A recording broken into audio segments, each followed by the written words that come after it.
So we had some engagement at the beginning to tell our stakeholders about what we're trying to do. Now we are having this engagement to discuss the tax bills. They've generated a lot of interest, which is understandable. And we thought that our most knowledgeable stakeholders are the CFOs and the tax consultants. So if those stakeholders don't understand what we're doing, then nobody will understand. If those people understand the reforms, they will help us educate others. That's why we dedicated this session to CFOs and tax consultants. Because the room is small, we couldn't invite a lot of people. We invited only 100 people, but we have thousands of people joining on Zoom and on YouTube. So we'll try and accommodate those who have joined us online in terms of their comments and questions. So this is the outline of what we will discuss. I usually want to start with the socioeconomic context, so we know that tax does not operate in isolation. We need to understand those issues driving our recommendations, our thought process, and all of that. Even though we have the bills at the National Assembly, input from this engagement today can still help us in our engagement with the National Assembly as to what the final bills should look like. So our country is struggling. The economy is not doing well. There are reforms that are necessary, but they've come with economic pain and hardship. And we need to recognize that. To the right of the screen, you see the multidimensional poverty index that was done about 3 years ago, showing that as at that time, 133 million Nigerians live in multidimensional poverty. That was before fuel subsidy removal and flotation of the naira. If you repeat that study today, that number would have gone up by a double-digit percentage. That is not a very good place to be as a country when far more than 60–70% of your population are living in poverty. The dimensions of poverty are education, and this is not university education, this is basic education in the first 9 years of life. Many of our citizens can't access education. Second dimension is health, nutrition, food, and time to health care. Can you get to the nearest healthcare center within 30 minutes of trekking, biking?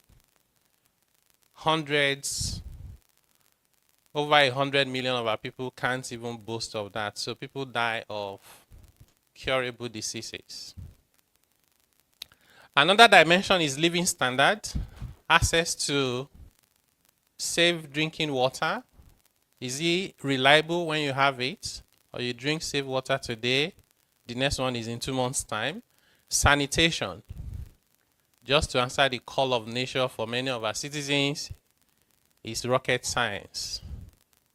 Housing material, and this is just having roof, plaster on the wall, and having a floor that is not natural. Then insecurity and decent job. So these are the most important issues to our country today, and it's likely to be for the foreseeable future because you can't deal with poverty overnight.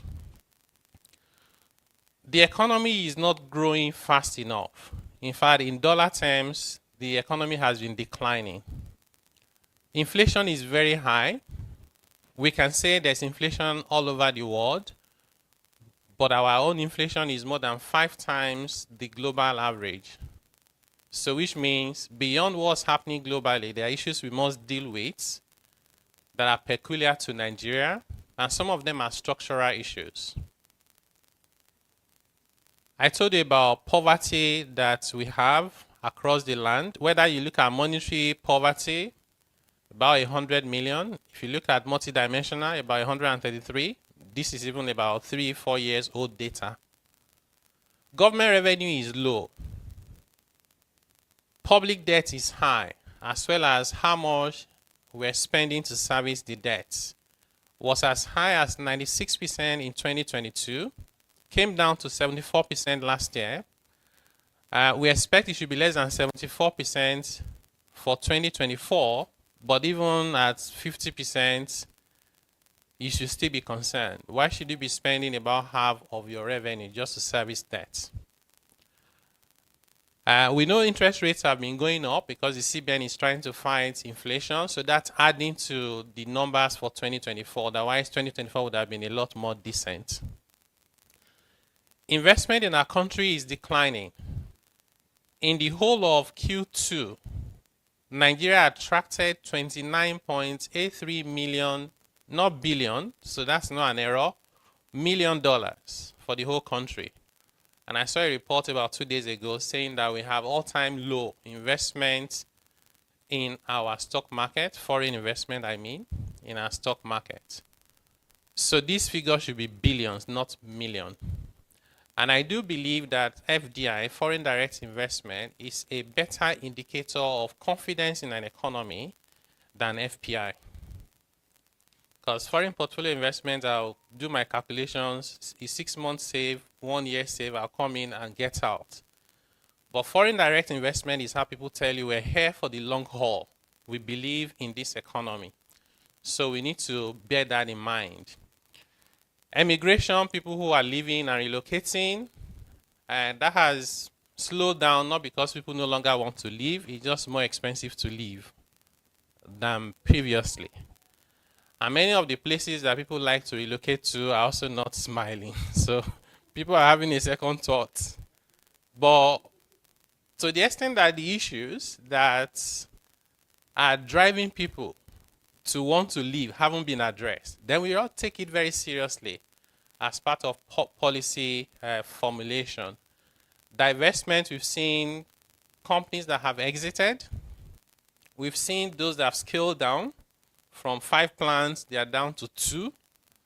Those who have 1 plant, they are down from 60% capacity utilization to 40%. So we've seen that. We've seen Nigerian businesses closing down. Manufacturers Association of Nigeria has some numbers that are concerning. We know there are new businesses, but we know overall this is not the direction we want for our country. But also to make sure that we are not living here with the impression that everything is negative. Because on the average, Nigerians tend to amplify what's not working about their country more than any other country that I know of. And we play down on whatever is working. Even in the work of our committee, that has been our experience. You have bills, regulations, executive orders. You have 200 provisions.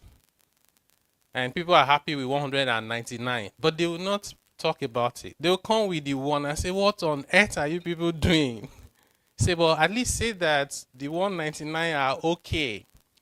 Otherwise, our principals, whether it's the presidents, whether they're the governors, whether they're the lawmakers, will write on the back of the one that they hear that people don't seem to like and say, maybe we don't need these reforms anymore.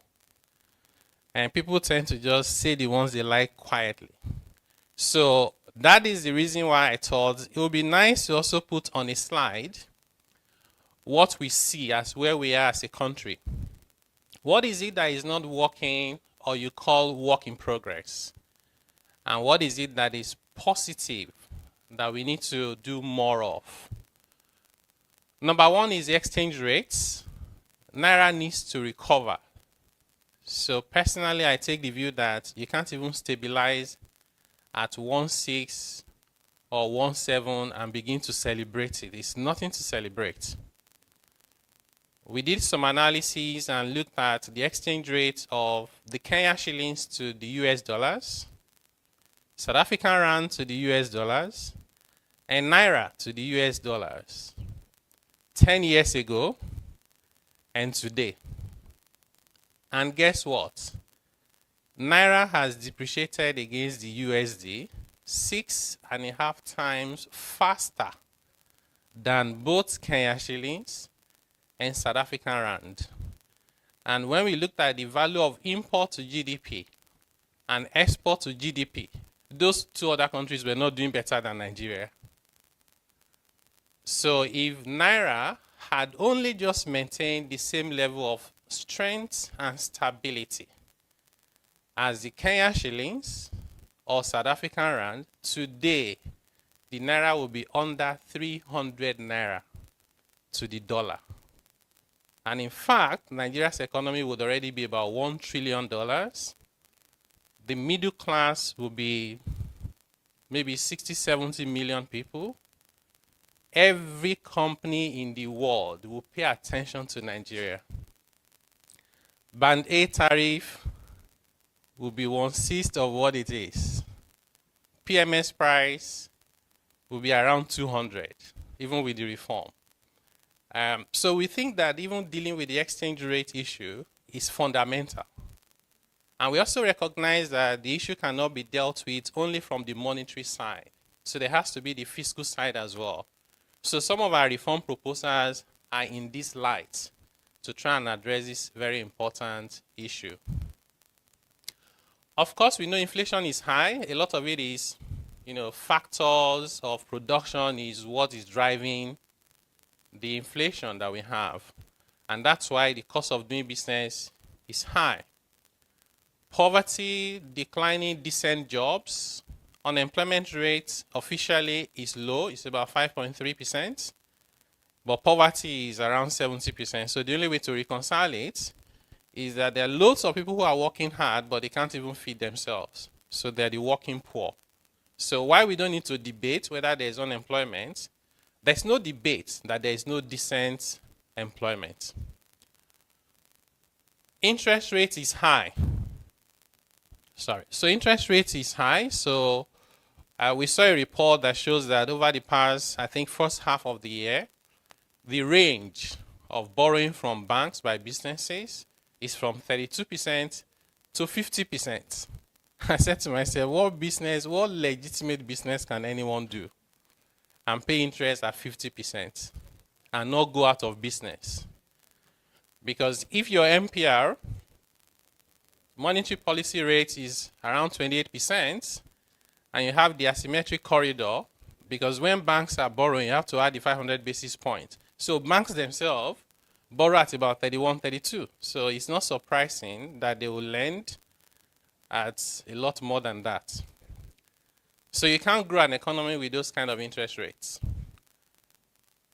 And we still have issues with insecurity and social cohesion. There are just many citizens that are just unhappy. I saw a report about, I think it was done for African countries, and they were asking whether, one, you're happy about the direction of travel of your country, and you can guess where Nigeria was on that. Nigeria was number one, with a lot of gap to the second one. And it doesn't mean that Nigeria is where you have the most difficulties. It's just that Nigerians are the ones that are most unhappy with their country. And when you have citizens that are unhappy, things are hard, because it means that even trust, the level of trust is very low. And when there is significant trust deficit, everything is hard, because with the best of intentions, you'll be misinterpreted. You'll be suspected. They don't trust you. Why should they believe you want to reduce tax rates? We've put up public communication from our committee where every single bullet point was reducing taxes. And then you go to comment section and say, you want to tax everybody to death? I say, is it the same thing we posted, or is it something else? Well, for them, there's no point reading. They just know that what you want to do is you want to tax them more. That's trust deficit. Public financial management needs to be more efficient, and there should be better coordination of government policies and better public communication. We don't communicate well enough, and sometimes when we communicate, we miscommunicate. And we need to deal with that. But what's working for us? Balance of trade, current account surplus is good and getting better. So that's positive. Inflation is slowing down in developed markets. So they are cutting rates, although there was a little, increase in the US inflation rates, but I believe it's temporary. But generally, Europe, America, part of Asia, cutting interest rates. When they do that, we become more attractive for those funds to come in our direction. Our budget deficit is declining in percentage, as a percentage of GDP. Revenue is rising, though still very small, and government is repaying back ways and means. Government is repaying back ways and means. We had a very productive session with lawmakers, I think it was 2 days ago. And one of the points we're making there is that when government prints money, let's just call it what it is. Yeah, it just prints money to spend. When government does that, it is a way of collecting taxes without legislation. You know, when government prints money to spend, you don't go on the streets and go and protest because they haven't come to you to ask you for money.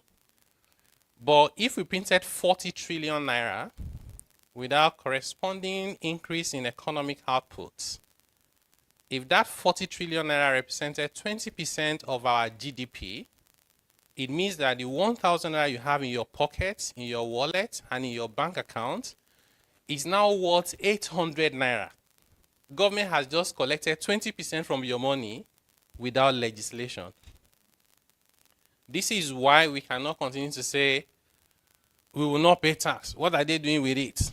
And then they will print. And then we'll lose value of the money we have. Whether by legislation or otherwise, we must pay tax. I think when, this quotation about only two things are certain in life, death and taxes. They have not even thought about ways and means at that time. The bad thing with printing money to spend is that that tax affects everyone, but affects the poorest people disproportionately because they don't have assets that can preserve the value of inflation, right? And that is a potential crisis waiting to happen when you depress your vulnerable citizens even the more. So they wake up and they feel hopeless. So at that point, they cannot be rational. And then you're surprised that people are supposed to do hunger protests and then you don't know what they're doing in the north. You're not supposed to understand what they're doing because they're not being rational. They can't be. We're not justifying anything, but we're just saying the situation in which we find ourselves. But we are repaying back those ways and means. So that's good news. Crude oil production is rising. Latest report says about 1.8 million barrels a day. That's good news. And we have commenced local refining of crude oil. We like drama, so don't worry about the back and forth. The fundamental point is now we are refining our products. And the information we have even suggests that Dangote alone is now producing more than we can consume. So which means local refining would wet the market and we can also export. So that's not only just good news for the availability of the product, but for the strength of the naira. That's the biggest demand on our FX regime. Positive outlook by the rating agencies. Three major rating agencies, Moody's, Standard & Poor's, and S&P. Two of them says positive outlook, one says stable. We're not looking for their validation, so don't get me wrong. But they are knowledgeable third parties that are objective. So they sat down with our committee, all of them, several times. And when you see them interrogate you, you know they know what they're asking, right? So when they listen to all of that, look at your plans, and they come up to say it's positive outlook, then that's a knowledgeable third party who is unbiased, giving you an assessment. And improvements in capital flows, especially foreign portfolio investments, is getting better. So overall, good news is that we have more greens, if that counts for anything, than the work in progress. So let me quickly tell you about the work of the Presidential Fiscal Policy and Tax Reforms Committee. I don't think there's anybody in this room that is hearing about this committee for the first time. But just as a reminder, so this committee was set up by Mr. President and inaugurated in August 2023. We're given three broad mandates around fiscal governance, which is look at our country's finances, revenue, spending, borrowing, policies, monetary, fiscal, trade, coordination, not only just within federal government, but across subnational, fiscal limits, are they appropriate? What should be debt to GDP, debt service to revenue, and so on and so forth. And how do we ensure that they are respected? And if they are not, there should be consequences for them not being respected. So that's the first mandate, fiscal governance. I know that if you go on the streets and ask anybody if you're lucky and they know about this committee, they'll say it's to raise taxes. And we've said these are our mandates many times, but this is raising taxes. So the second mandate is revenue transformation. It has 4 sub-components. Number 1 is tax. For tax, the objective is actually to reduce the burden of tax and collect more by closing the tax gap. Our data suggests that the tax gap in Nigeria is about 70%. In other words, what we are collecting today versus what we could be collecting today, not tomorrow, has a gap of about 70%. That gap has 2 sub-components. The first one is compliance gap. Under declaration, tax evasion, or just not showing up with maybe you have not even registered for taxes. Compliance gap is about 50% out of the 70. The remaining 20 is the policy gap. Policy gap is we've decided that if you are very close to Mr. President or Finance Minister, you know someone that is powerful, you get waivers. Waivers, incentives. By the way, we are not saying waivers and incentives are bad, but if you don't design them properly, they create economic distortion, not only just losing revenue for the government. So where we expect to increase government revenue, it's not from adding more taxes to the people. We want to take taxes away, but then close the tax gap so that people who are not paying begin to pay. And you create a level playing field for the economy. And then things grow and revenue will come as a consequence. In addition to the tax leg, I told you that the revenue transformation has 4 sub-components. One is tax. The second one is government assets. I was speaking to someone who heads a government agency yesterday, and the person told me, let me just even say it was somebody in the sports ministry. There's no ministry anymore now, it's commission. When the guy told me the kind of asset they have over there, even me, I was surprised. The level of assets, from stadia to sports centers to something facility to games village, and these things are not generating revenue. So government assets, we think it will be in the region of 100 trillion naira. We even need to know what the assets are and where they are, and then what do we do with them? The ones we need to sell, because private sector can manage them better, we should sell them. The ones that government needs to manage, let's manage and sweat them and get like double-digit returns annually. From government assets alone, we can easily generate more than we're generating today from companies' income tax, personal income tax, and VAT combined. Yes. Yes. The third one is government-owned enterprises. And I know people are thinking about NNPC. That's the first thing that comes to mind. Imagine NNPC giving us $10 to $15 billion in taxes, dividend, and share of profits every year. That would be cool. It's not only NNPC, but that's the biggest. And the number 4 is natural resources, oil, gas, solid minerals. A lot of potential. To be honest, Nigeria has absolutely no business being a poor country. We have everything. We just need to make sure they work for us and for the generality of the Nigerian people. So that's the second mandate, okay? I said the first one was fiscal governance. Second one was revenue transformation. The third one is the one that excites me the most, is economic growth facilitation and competitiveness. Put differently, how can we all grow together? What are those bottlenecks and impediments that is making it difficult for a small business to become medium size to be large to become multinational?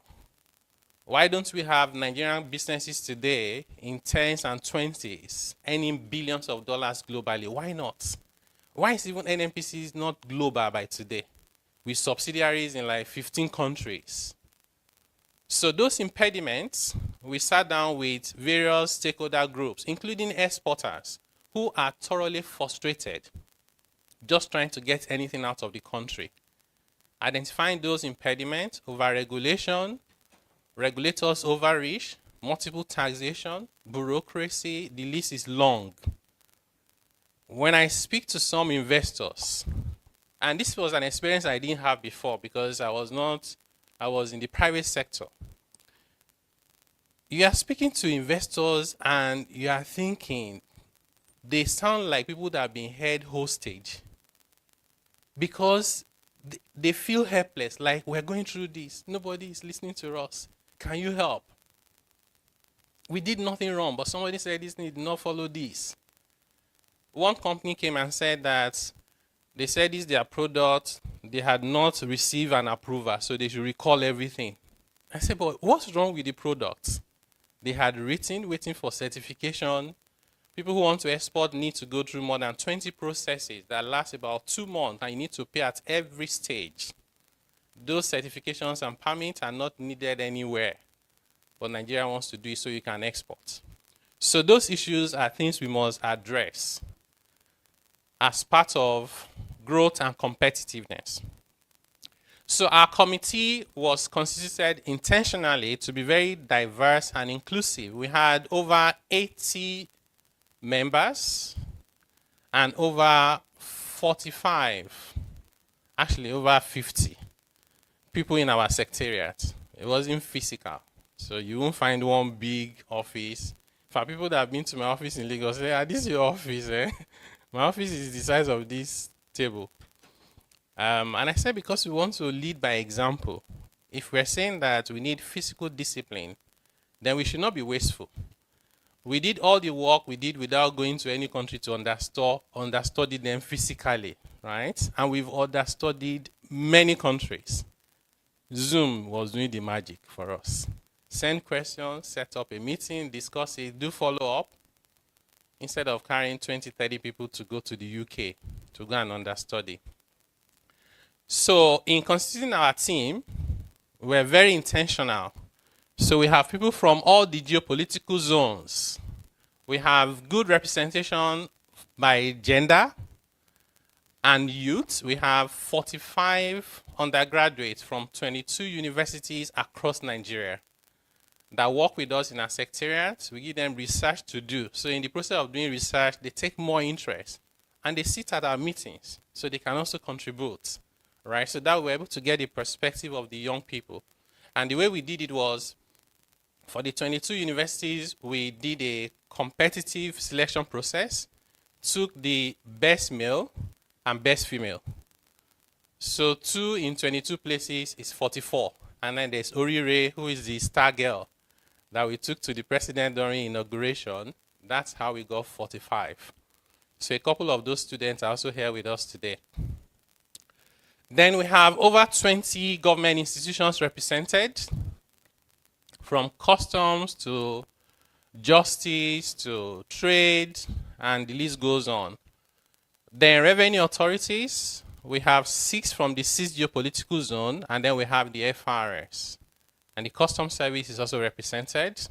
The organized private sector, well represented, from Manufacturers Association of Nigeria to chambers of commerce like SCCI, and small business association are well represented. We also have professional bodies, ICANN, CITN, ANAN, MBA, very well represented. They were officially represented by their president, but of course what that means is they can always mobilize those resources in bringing submission to us. We have the big four accounting firm represented and a few medium-sized and small firms also represented, so we can get that broad perspective. And then there is the civil society. So this was a very representative committee, which is one of the points we are trying to make, so that nobody will say, some people from the Southwest sat down and wrote the bills. No, there's nothing like that. It's well inclusive. We set the philosophy for ourselves that we want to develop for our country, which is what should be our direction from the fiscal perspective. We want to be modern, simple, and adaptive, growth enabling and competitive. And we do not want to tax investment, no longer taxing capital. We do not want to tax production. Don't tax poverty. And everything you do, make sure you do not tax the seed. Wait for the fruit. So, and these are not nice things to say. These were things we interpreted into the bills.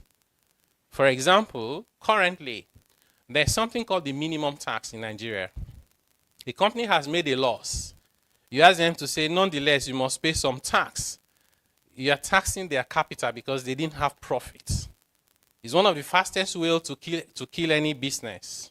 So we've proposed for that to go completely. You want to set up a factory in Nigeria today, you buy equipment, you pay a few other things, you pay VAT.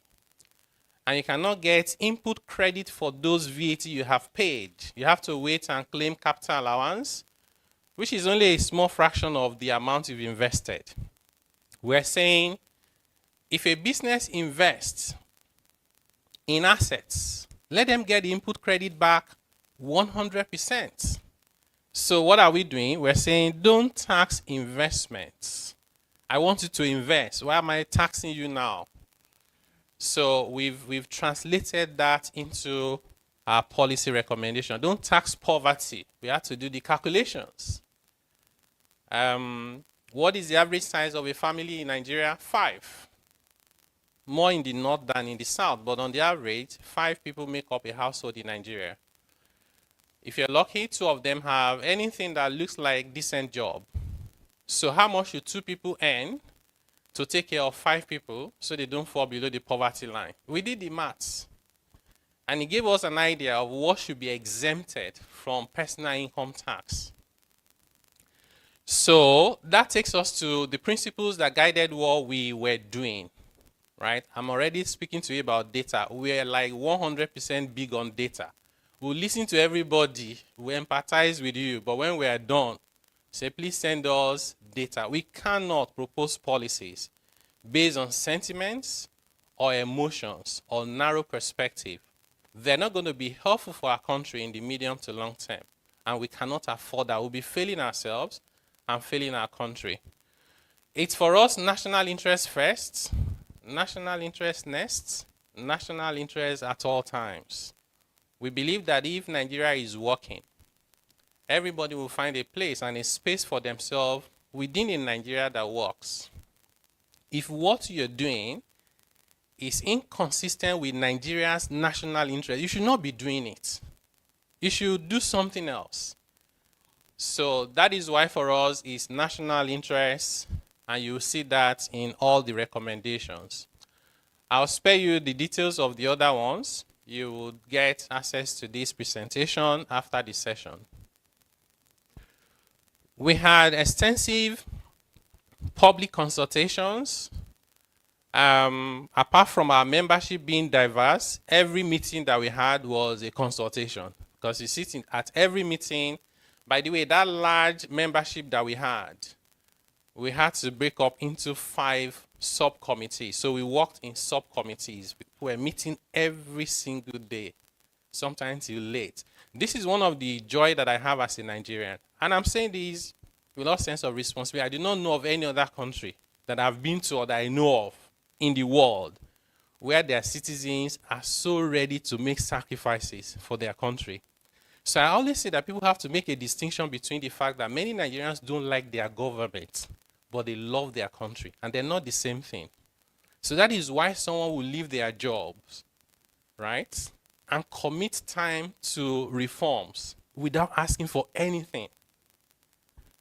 And then it doesn't matter that they might go on Twitter the following day and complain, right? It's their right to do that. They're not happy with where the country is. I'm not myself. So, but Nigerians love their country. And that's a good thing. So, we have a lot of engagements. People submitted memoranda. We received submission from every single state in Nigeria. Even us were pleasantly surprised. All 36 states and FCT, we got submissions from every single state in Nigeria that went into the work we did. We had sectoral engagement with about 40 different sectors: fintech, telecommunication, SMEs, farmers, Nigerians with disability, Nigerians in the diaspora. We learned a lot from the Nigerians in the diaspora because it was a very good way of getting experience. Like, where you are, how do you deal with your taxes? And they shared the experiences with us, which was very useful. So we are grateful to them. If any of them have joined our session today. We had investors meetings. We had publications, press, and social media. We had engagement with government from lawmakers. We had a retreat with the Senate, House of Representatives. We had sessions with Governors Forum, with the National Economic Council.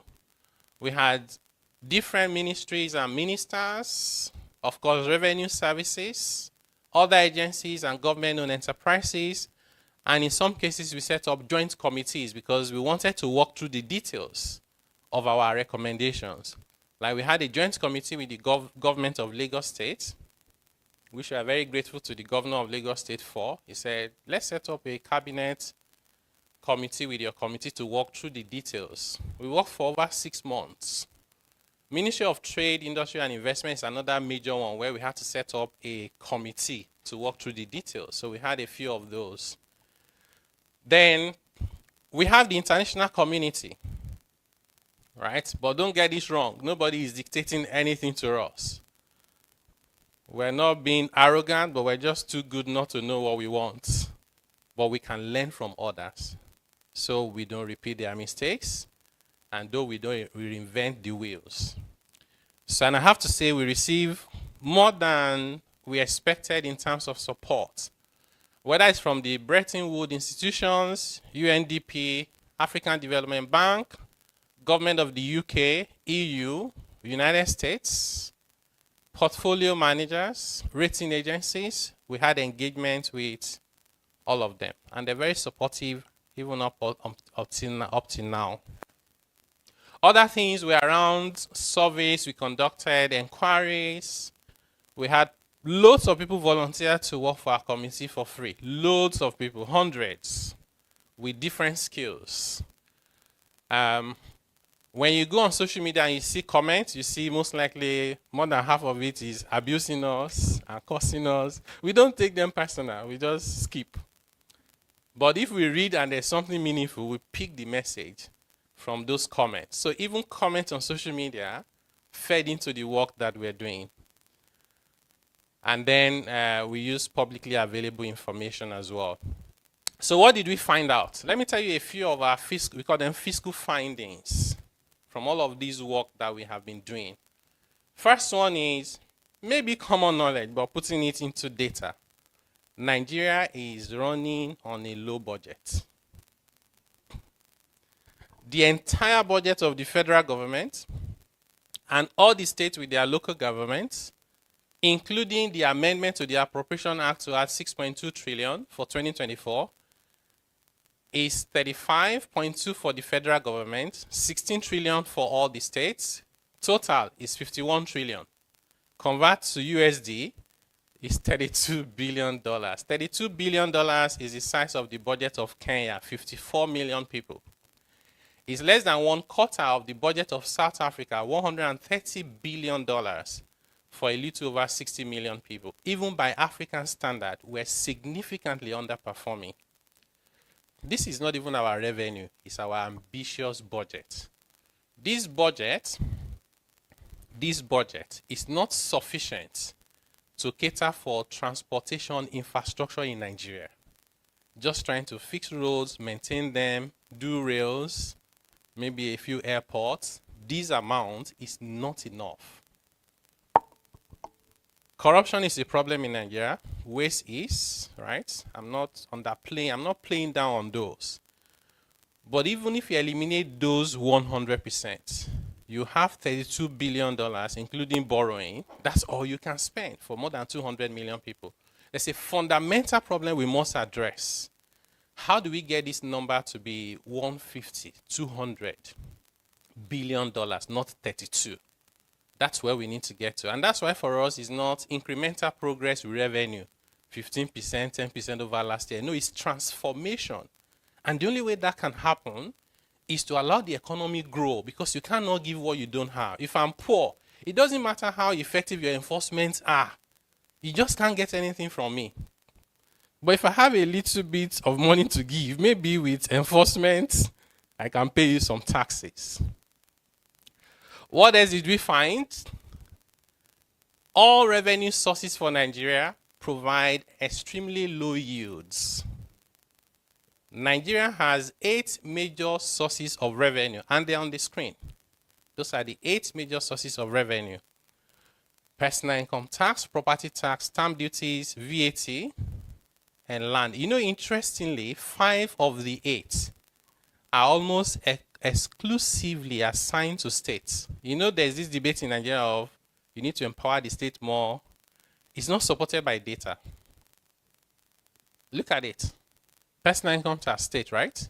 Property, between them and local government. Stamp duties, entirely state. VAT, do you know VAT is also state? Because if you take the amount derived from the FCT out of VAT, that's what the federal government is sharing. Yeah, so actually, in fact, the states are getting more than is derived from them, because import VAT and international VAT in Nigeria is about 51% of the total VAT collection, right? If we decide to collect VAT as a state tax, then states will not be able to collect VAT on imports. It will be collected by the federal government. In the US, states collect sales tax, but they cannot collect it on imports. So the US government, federal government collects whatever name they've called it. It's not called sales tax, but they collect it on import. If you do that in Nigeria to make VAT the tax of the states, almost 50% of the revenue today will become the revenue of the federal government. So when I say to you that VAT in Nigeria is actually exclusively the tax of the state, I'm actually understating it. They're collecting more than their fair share. And land is almost entirely the resource of the, you know, this is next to human capital resource. The largest resource is land, more than oil and gas.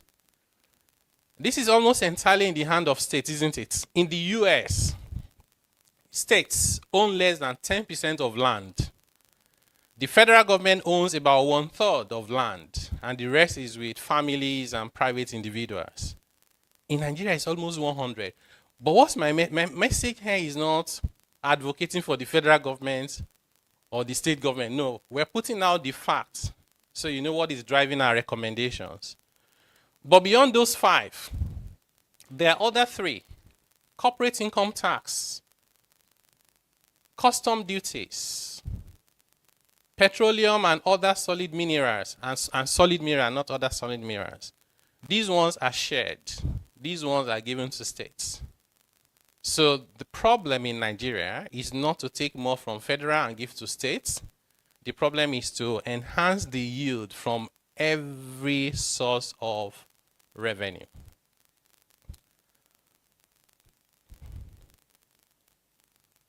We said the budget was low, but the revenue is even lower. In 2023, these are the numbers from taxes. From oil, we didn't get a lot because NNPC said they were even owing.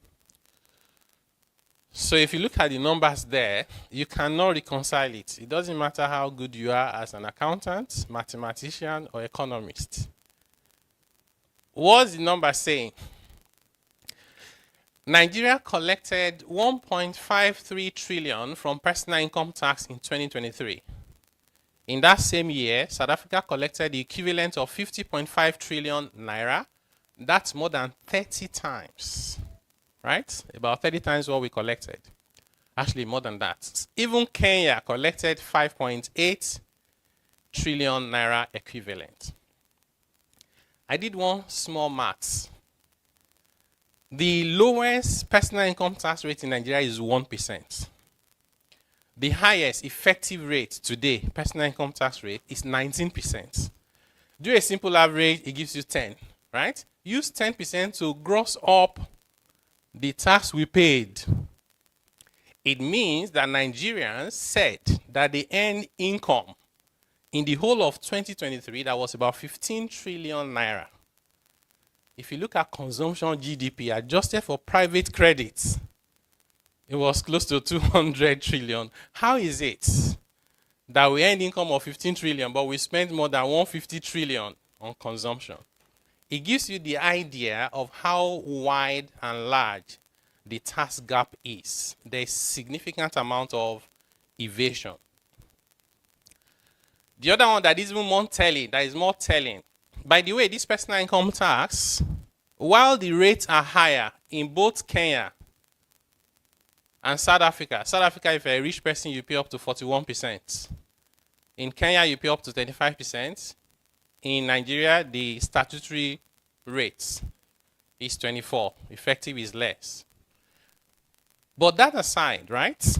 In South Africa, you do not pay personal income tax until you start earning more than 660,000 naira a month. Even in Kenya, you're exempted until you earn about 282,000 naira per month. In Nigeria, we tax you once you earn 30,000 naira and one. So you see, this is us trying to tax anybody and everybody we can find. Yet, the revenues are not showing. And the answer is very obvious.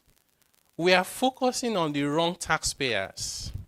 This huge amount that South Africa collected, 90% of it came from the top 5% of their population. In Nigeria, you struggle to find the data. Maybe it's in the rounding errors, what the top 5% have paid.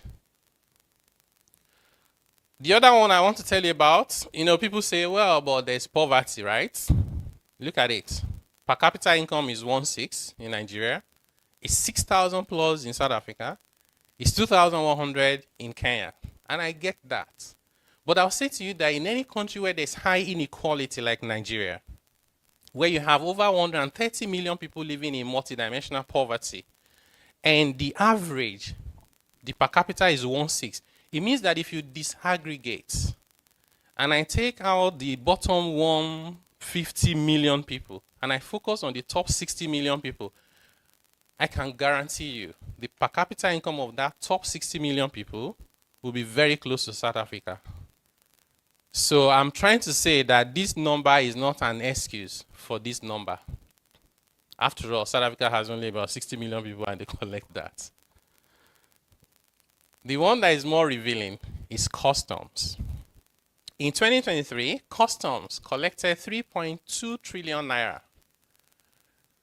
Kenya collected 8.9 trillion naira. We looked at the value of imports. What did we import? Kenya imported $23 billion. Nigeria imported $66 billion. Nigeria imported nearly 3 times what Kenya imported and collected 1/3 of what Kenya collected. All things being equal, Nigeria Customs Service should have collected 27. They should have collected 9 times what they collected. And you can argue anything. You can argue waivers, but every country has waivers. Every country has whatever it is you want to argue. I'm not convinced. The numbers are not adding up. Anyway. And tax morale is low. Nigerians don't want to pay their taxes, and they have their reasons for not wanting to pay. So this study was conducted a few years back, 3 or 4 years ago, and I had the opportunity to lead the roundtable. It was done by the Nigeria Economic Summit Group, but extremely useful for our reforms. We asked Nigerians across Nigeria, Do you think you should pay your taxes? And do you believe that tax evasion is wrong and is punishable? Only 17% of Nigerian adults believe that they should pay their taxes and that evasion is wrong and punishable. 83% will do anything and everything but pay their taxes. That is a concerning data, because even that 17, you can't take it to the bank. Some of them told you that they will pay because they feel that's the right thing to say. Everybody that said I will not pay had no intention of paying. That's why they told you. They're just being honest. But let's even say the 17% is correct. You can't build a nation with only about 17% believing they should pay their taxes. We asked them why. The number one reason is they said we don't trust the government. Their number two reason is even the one we paid, what are we getting in return? Fiscal exchange. Number three is that even when you want to pay the taxes, the process is complex and is corrupt. 2 in 3 adults said they were asked to pay a bribe in the process of wanting to pay their taxes. When we asked what government should prioritize in terms of spending, they said education, health, electricity, and security. Those 4 demands by the Nigerian people are consistent with the multidimensional poverty index. So Nigerians are saying, get us out of poverty. So we have been saying to our leaders, our political leaders, that if your priority on spending is not aligned with this multidimensional poverty index, you have a wrong priority. So the fiscal system, I'm telling you about our findings, right? The fiscal system inhibits growth. It makes it difficult for us to grow. The tax system lacks proper structure and has distortion all over the place. The laws are archaic and we have arbitrary rules. There's multiplicity of taxes and revenue administration is fragmented. There's huge gap in terms of compliance and the taxpayer record is not reliable. And the others around spending, I will spare you the time. So in summary, the fiscal system is not working. And we can pray, we can fast, we can hope and dream, but you have to go and fix that. Don't try to read the content. You are not meant to be able to read the content. We are trying to send a message. I will use this slide every single time. These are the official number of taxes and levies we've agreed as a country we must collect from ourselves. First column is to be collected by the federal government, middle is state, and to the right is local government. Altogether over 60. All those countries we are celebrating with revenue collection have less than 10. Why should you have this number of taxes? Creating chaos and problems everywhere with no revenue to show for it. Isn't it the right thing to then cut down on the number of taxes? You can't keep doing the same thing and expect a different result. At the end of the 9th National Assembly, we went through over 250 bills that were at different stages at the National Assembly that they had not passed. We found 40 bills, had one levy here, one tax here, 0.2%. I said, by the time they finish passing this, everybody should just close down their business. We should all pray and hope for where food will come from. It will make no rational sense to do business. We certainly cannot continue like that. So, what is it that we are proposing?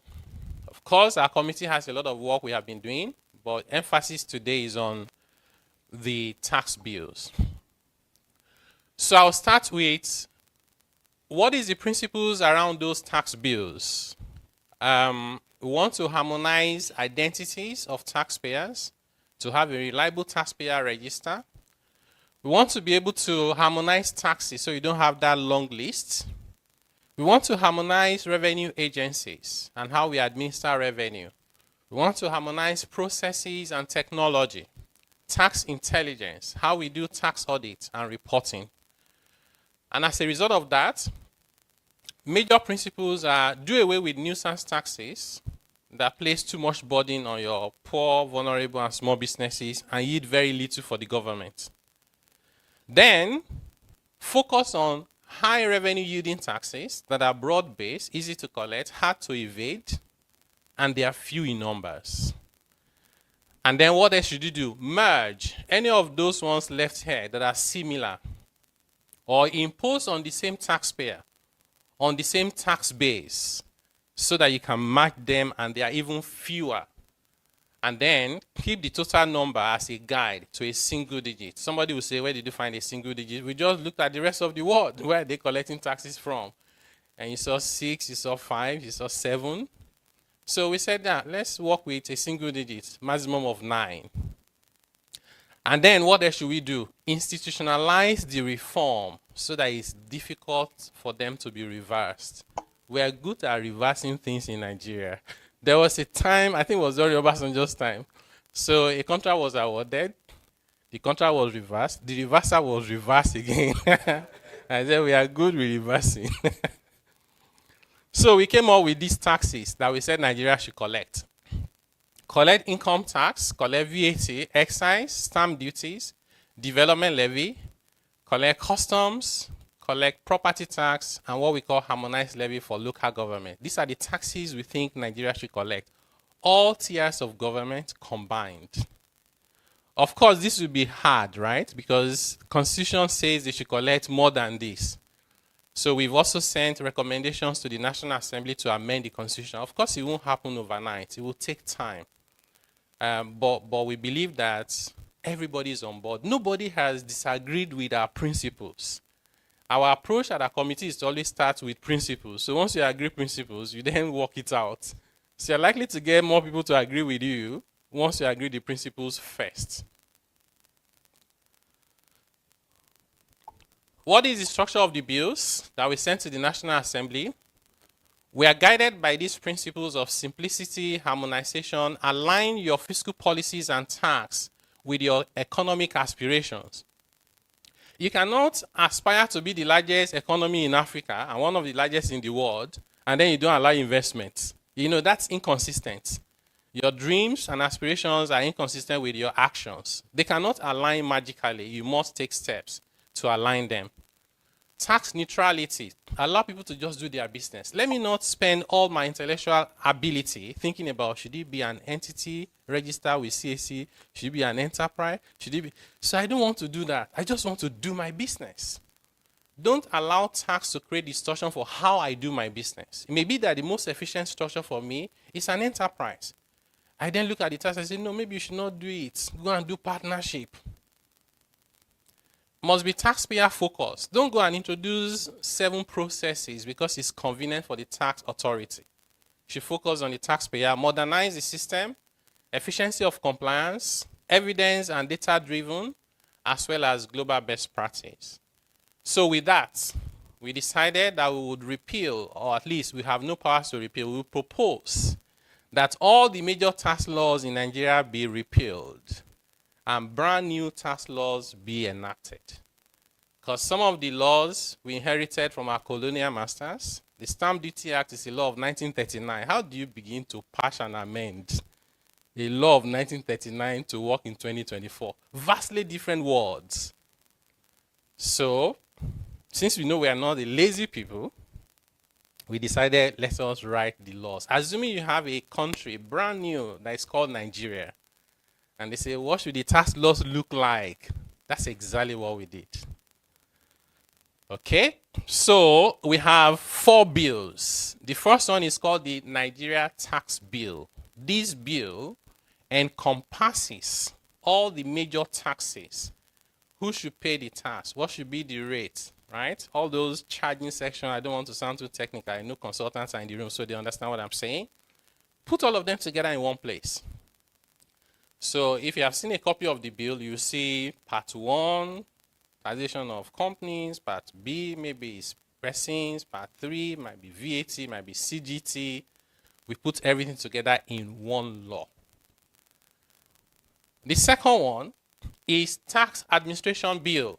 How do we administer taxes, federal, states, other revenues?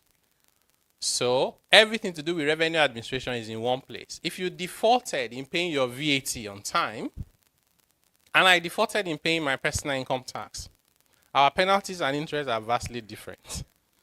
But what's the principle? The principle of penalty and interest is you denied government the use of the fund they had to borrow. So we don't want you to benefit from delaying your tax payment. So the penalty should be consistent since the principle is the same. So we've aligned all of that as part of tax administration bill. We also realize that at the subnational level, many states do not have the capacity to administer taxes properly, neither do they have the legal framework to set up their tax administration system. So we said, why can't we set a minimum standard that is national? For example, revenue authorities must be autonomous financially and in their operation. You must have professionals. The person leading the revenue authority must have certain level of experience and qualification. We saw a state where they had the deputy governor was the head of the Internal Revenue Service. In another state, it was a medical doctor. I have nothing against medical doctors.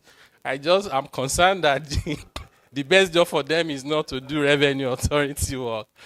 And one is even worse. The chairman of the political party was the head of the revenue service. And I'm not telling you stories inside Africa Magic. These are real issues that we are dealing with. So those issues are covered in the tax admin bill. Nigeria Revenue Service Establishment Bill is going to repeal the Federal Inland Revenue Service Establishment Act and create the Nigeria Revenue Service. What are we trying to do there? The Federal Inland Revenue Service is not the revenue agency of the federal government. The taxes they collect go to federation accounts, so they are the revenue agency of the federation. So their name is not a true representation of their functions. So we say, let's call it Nigerian Revenue Service. Plus, they should administer all the taxes and levies and revenue for the government. We don't want regulators collecting levies and taxes. In the Fiscal Responsibility Act and in the last budget, we had over 60 government agencies at the federal level with revenue targets. No, that cannot be right. They are not set up and they do not have the capacity, neither the experience or knowledge, to administer taxes. So what will happen is they would misadminister, and who will suffer? The people will suffer.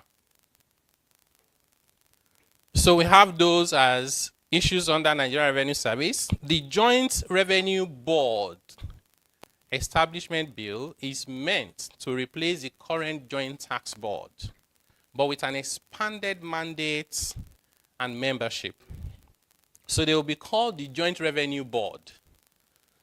That same bill, they will help us with harmonization and ensuring consistency around tax policies and administration.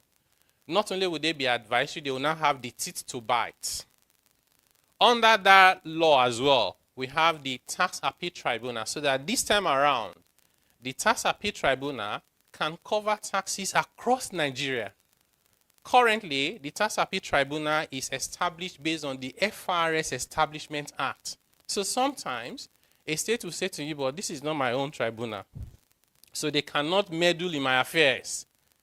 So you have personal income tax issue and somebody says, you can't take me to TAT. Now, where should the taxpayer go? And you know, whenever you have these kind of issues, the person that suffers is the taxpayer. So this is really taxpayer-centered. Let's deal with that issue. So TAT, if our bills are approved, we now become a national setup or panel for all tax matters. And this is very interesting. The Office of the Tax Ombudsman.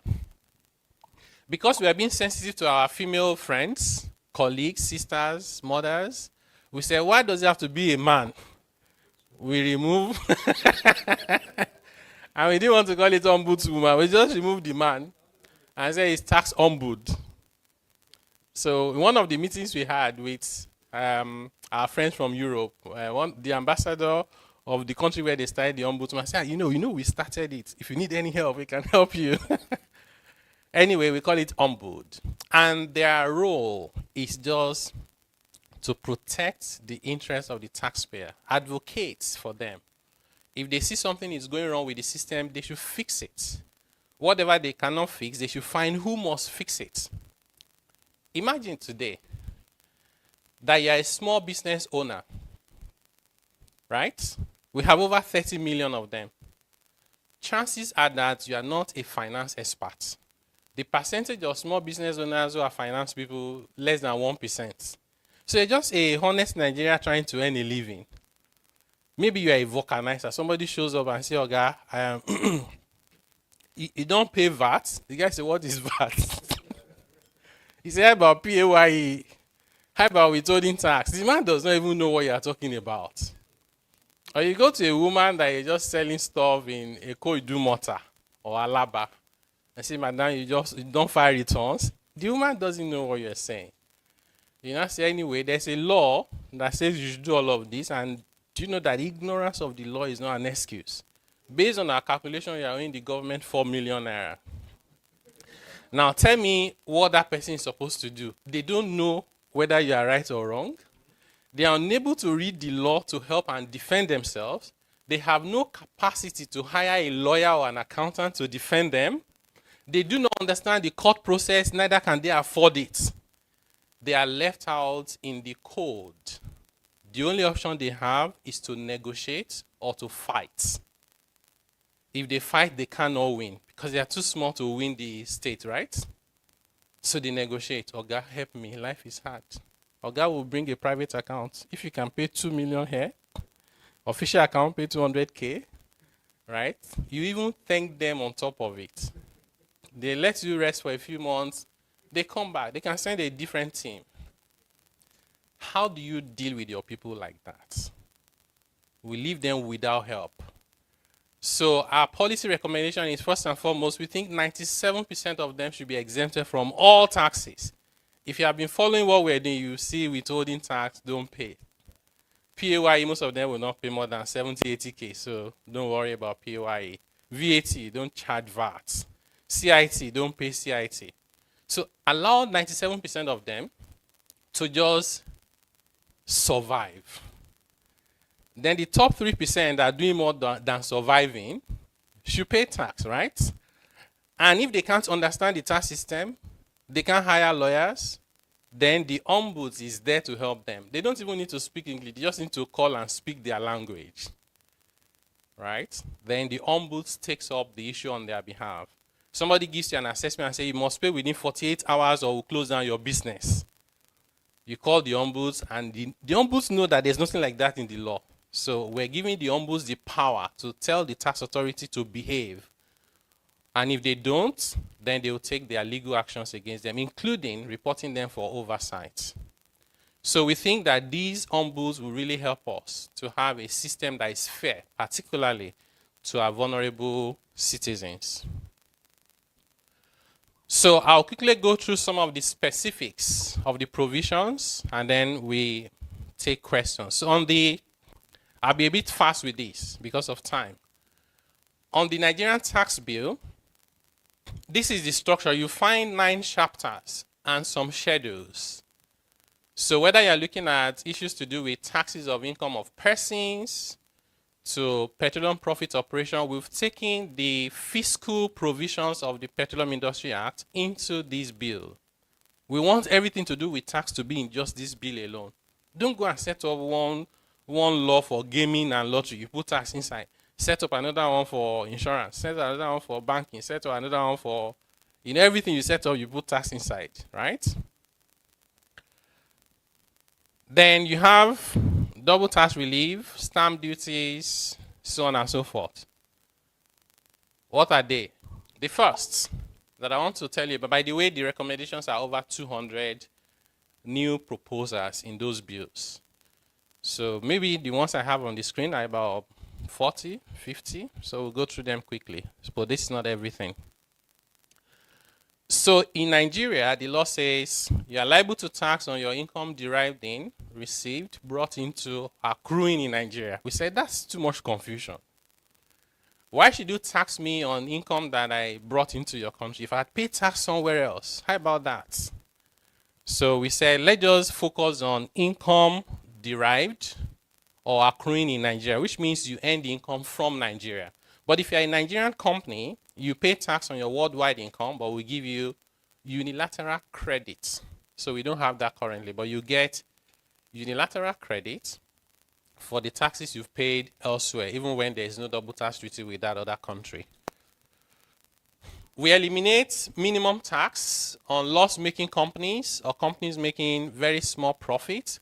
But there will be, and I know this is not popular, there will be 15% minimum tax on profit in line with the global minimum tax regime. It will apply only to large companies, turnover of 20 billion or more, and multinationals. Why are we doing that? We don't want you to take our tax base and give it to another country, because under the global BEPS, base erosion and profit shifting arrangement, if a company is operating in your country and they haven't paid up to 15%, they'll go and pay the balance in their own country. We don't want to lose money to another country. We are the ones that need money the most. So we have that 15% introduced in the law. Employment, taxation in Nigeria. So you only pay tax on your employment income if you are, one, resident in Nigeria, or the activities are partly or wholly performed in Nigeria and you haven't paid taxes elsewhere. All the other conditions we have removed. So it's just cleaner now to know whether you should pay tax in Nigeria or not. A non-resident company shall not become liable to tax in Nigeria just because they hire people working in Nigeria for them remotely.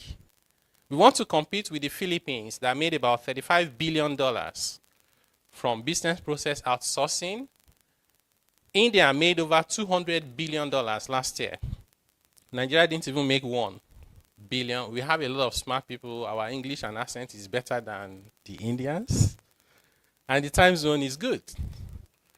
Why are people not coming to hire Nigerians to work for them remotely? Because we have legal framework, including tax and regulatory, that discourage them from doing that. I'm going to say to myself, what's so special about these Nigerian people that because I hired 4 people in Nigeria, I must come and file returns? I'll go to Kenya because they allow me to do it. I'll go to Philippines. So we are saying now, also in Nigeria, we want to be competitive. We've identified those impediments and we are removing them. We have an incentive here for, this is targeted at anyone that is a tenant, but this is not intended to pay your rents for you. It's just an incentive for honestly declaring the rent you have paid. If you declare your rent with the details of your landlord, how much you paid, you get a gift from the government.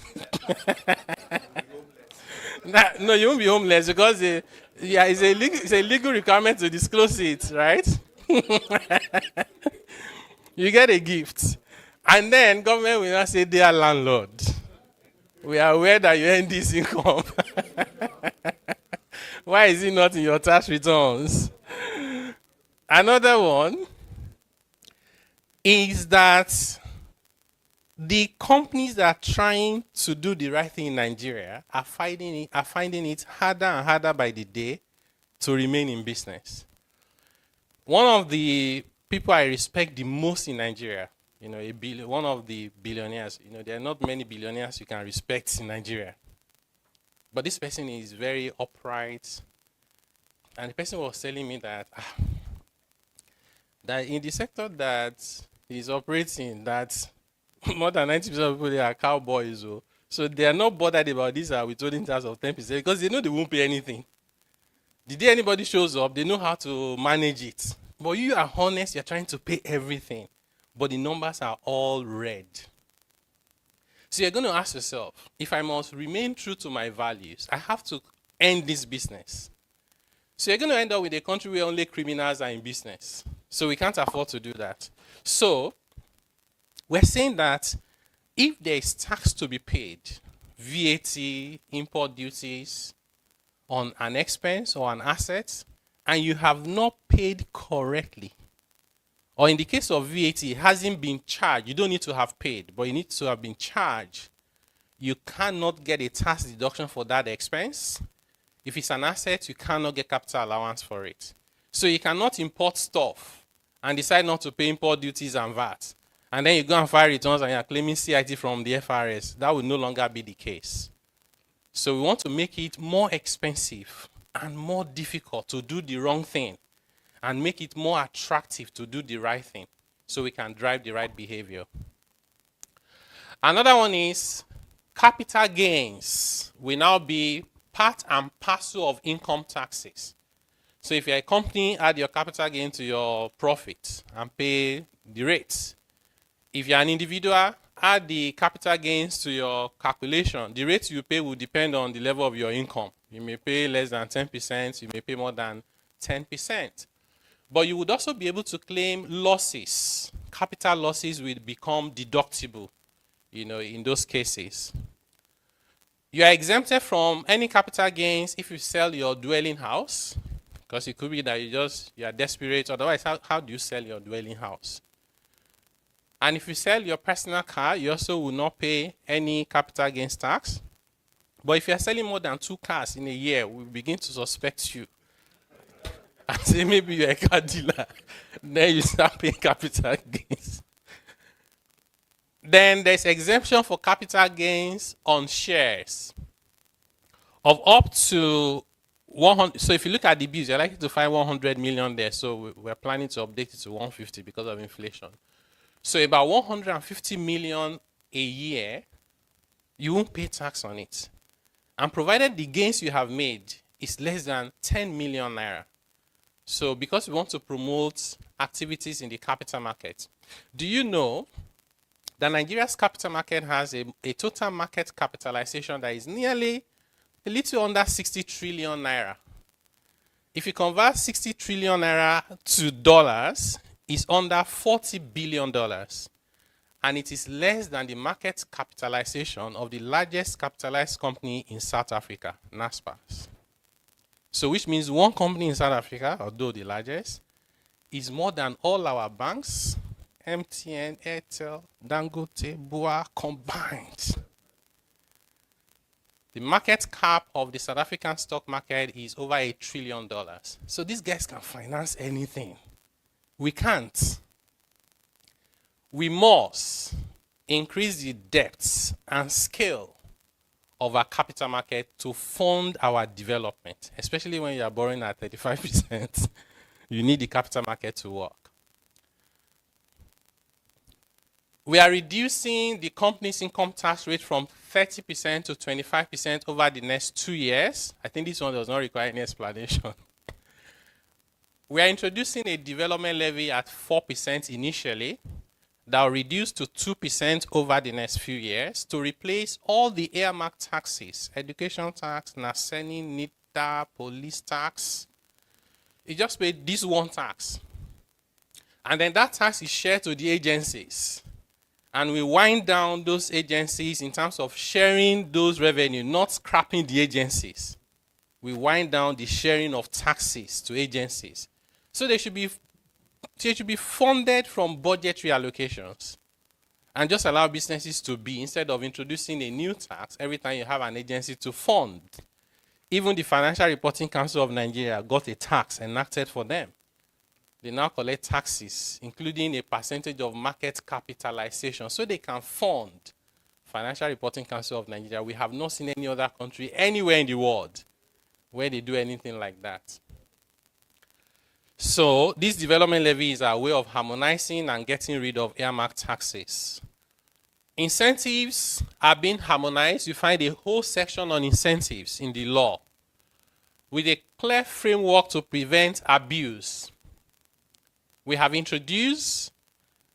are proposing the discontinuation of Pioneer Status Incentive Scheme. And then we are replacing that with what we call priority sector incentives under an economic development incentive scheme. So you see sectors have been identified as priority sectors. The amount of investment you must make will vary from one sector to another, right? Power plant is not the same thing as fintech. Then there's a sunset for every sector. This sector, we want to promote the incentive for 20 years. If the laws are passed today, the 20 years start counting from today. In 20 years' time, anybody that has that incentive will run the course of it, but nobody gets a new one anymore. Of course, it's a country we can amend the laws, but we are trying to make sure that we do not set up an incentive scheme that becomes a waste or leakage on the purse of the government after a few years. Unilateral relief for double taxation, I told you about this already. And then we have simplified stamp duty regime, so a whole new stamp duty law, including clarity as to what is chargeable instrument, the manner of denoting, obligation to stamp, when to pay, who to pay to.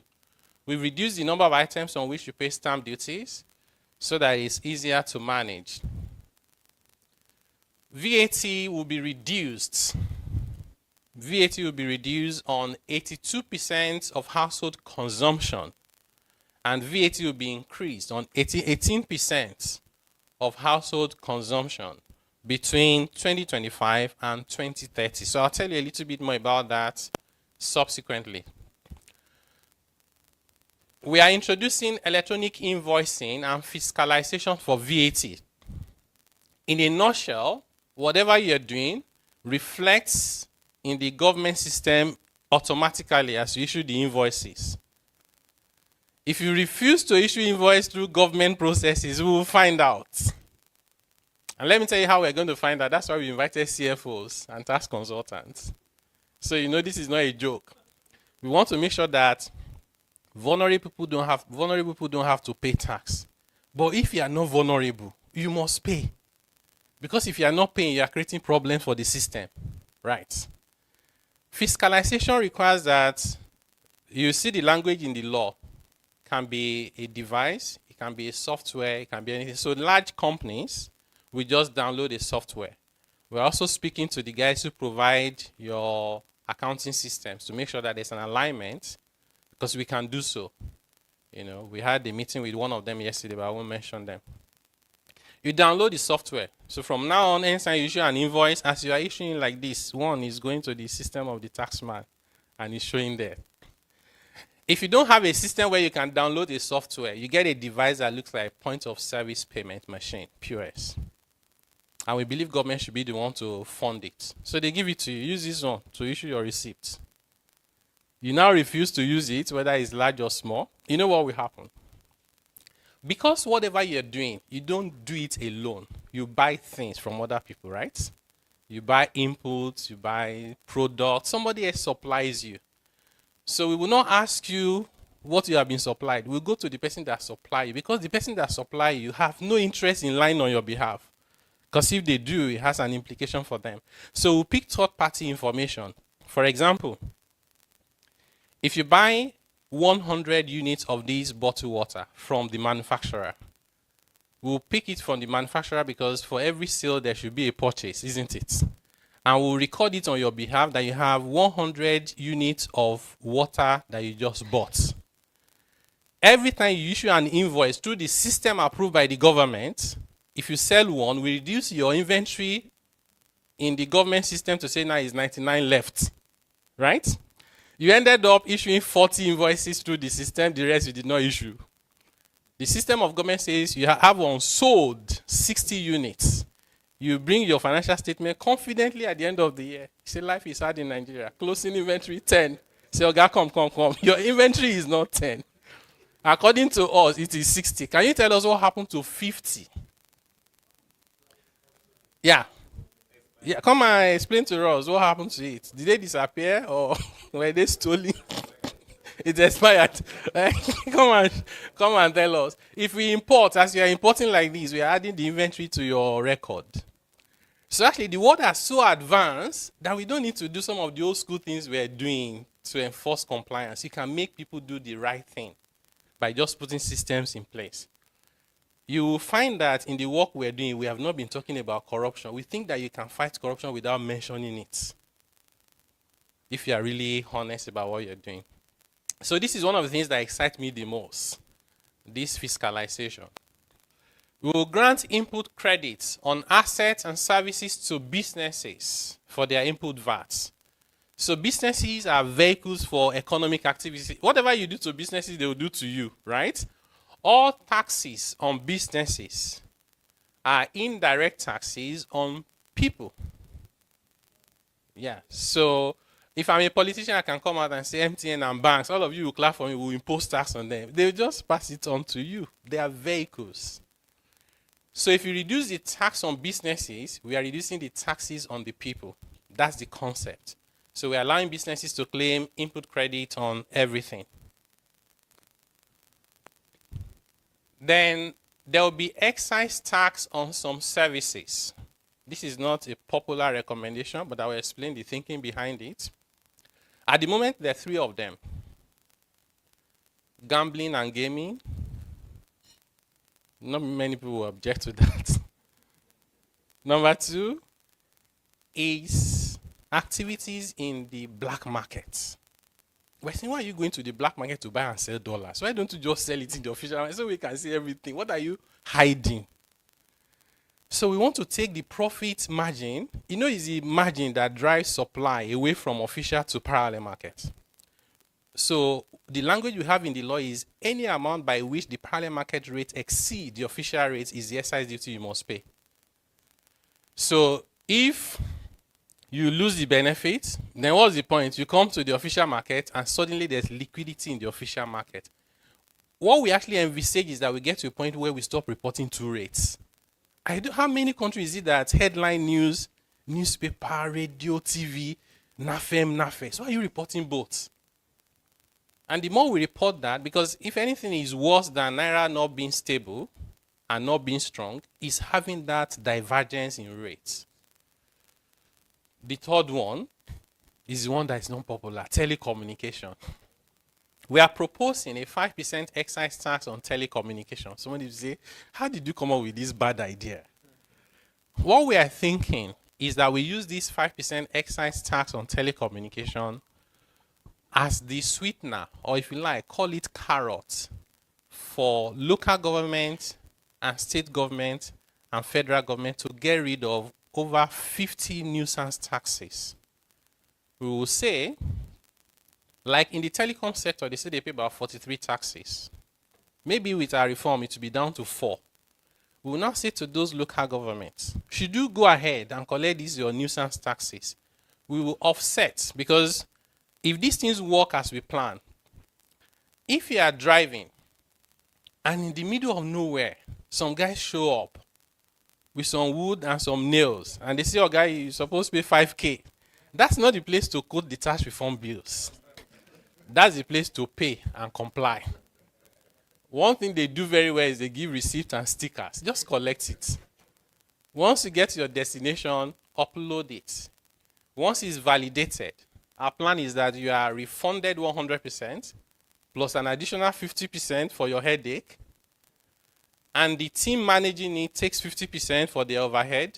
And the person that collects the tax from you illegally gets charged 200% of what they collected. We're hoping and praying that they will allow this reform to go. We think this is the only practical way to get rid of those taxes. Otherwise, you write whatever you like in the law, they will continue to collect. So we are hoping, and we've discussed this with the lawmakers, that this tax should be conditional on those agreements about getting rid of the other reforms. To be honest, as a Nigerian, I will happily pay 5% on telecom if that will help me get rid of the other taxes that are creating problems for us. So that's the thinking behind that. Then, you know that today if you make donations, are they deductible? What process should you go through before it's deductible? It's too complicated. We've cleaned up all of that.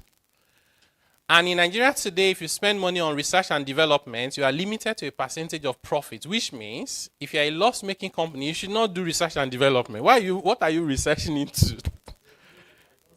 This is inconsistent with the rest of the world.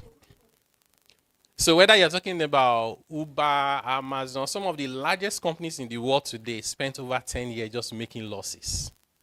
But the American system is so supportive. You can even sell the loss and collect money from someone else and continue with your business. In Nigeria, you're punished for making losses. So we are changing that. So yeah, you can even do R&D even if you are loss making. Feel free to do that. We limit it to 5% of your turnover. You know, some of us do not agree with the percentage, but we say it's good progress from where we're coming from. Less burdensome provisions for reorganization and restructuring. What we have today, you must have been together for at least 3 years. When you finish reorganizing, wait together for another. Why are we waiting? We said the business is not working. Let us move things around to gain efficiency. The more efficient I am, the better it is for the system, the better taxes government can collect. So why are we coming in the way of the businesses? So we fix that. If you borrow to finance your business today, the law will disallow any interest you pay that is more than 30% of EBITDA. Again, that is not fair. We think that this restriction should only be applicable to related parties' loans, not general loans from unrelated parties. For free zones, the concept behind free zones is so we can export, isn't it? Come and set up here, we'll pretend that you're not in our country. Don't pay duties, don't pay anything. Just do what you're doing and export.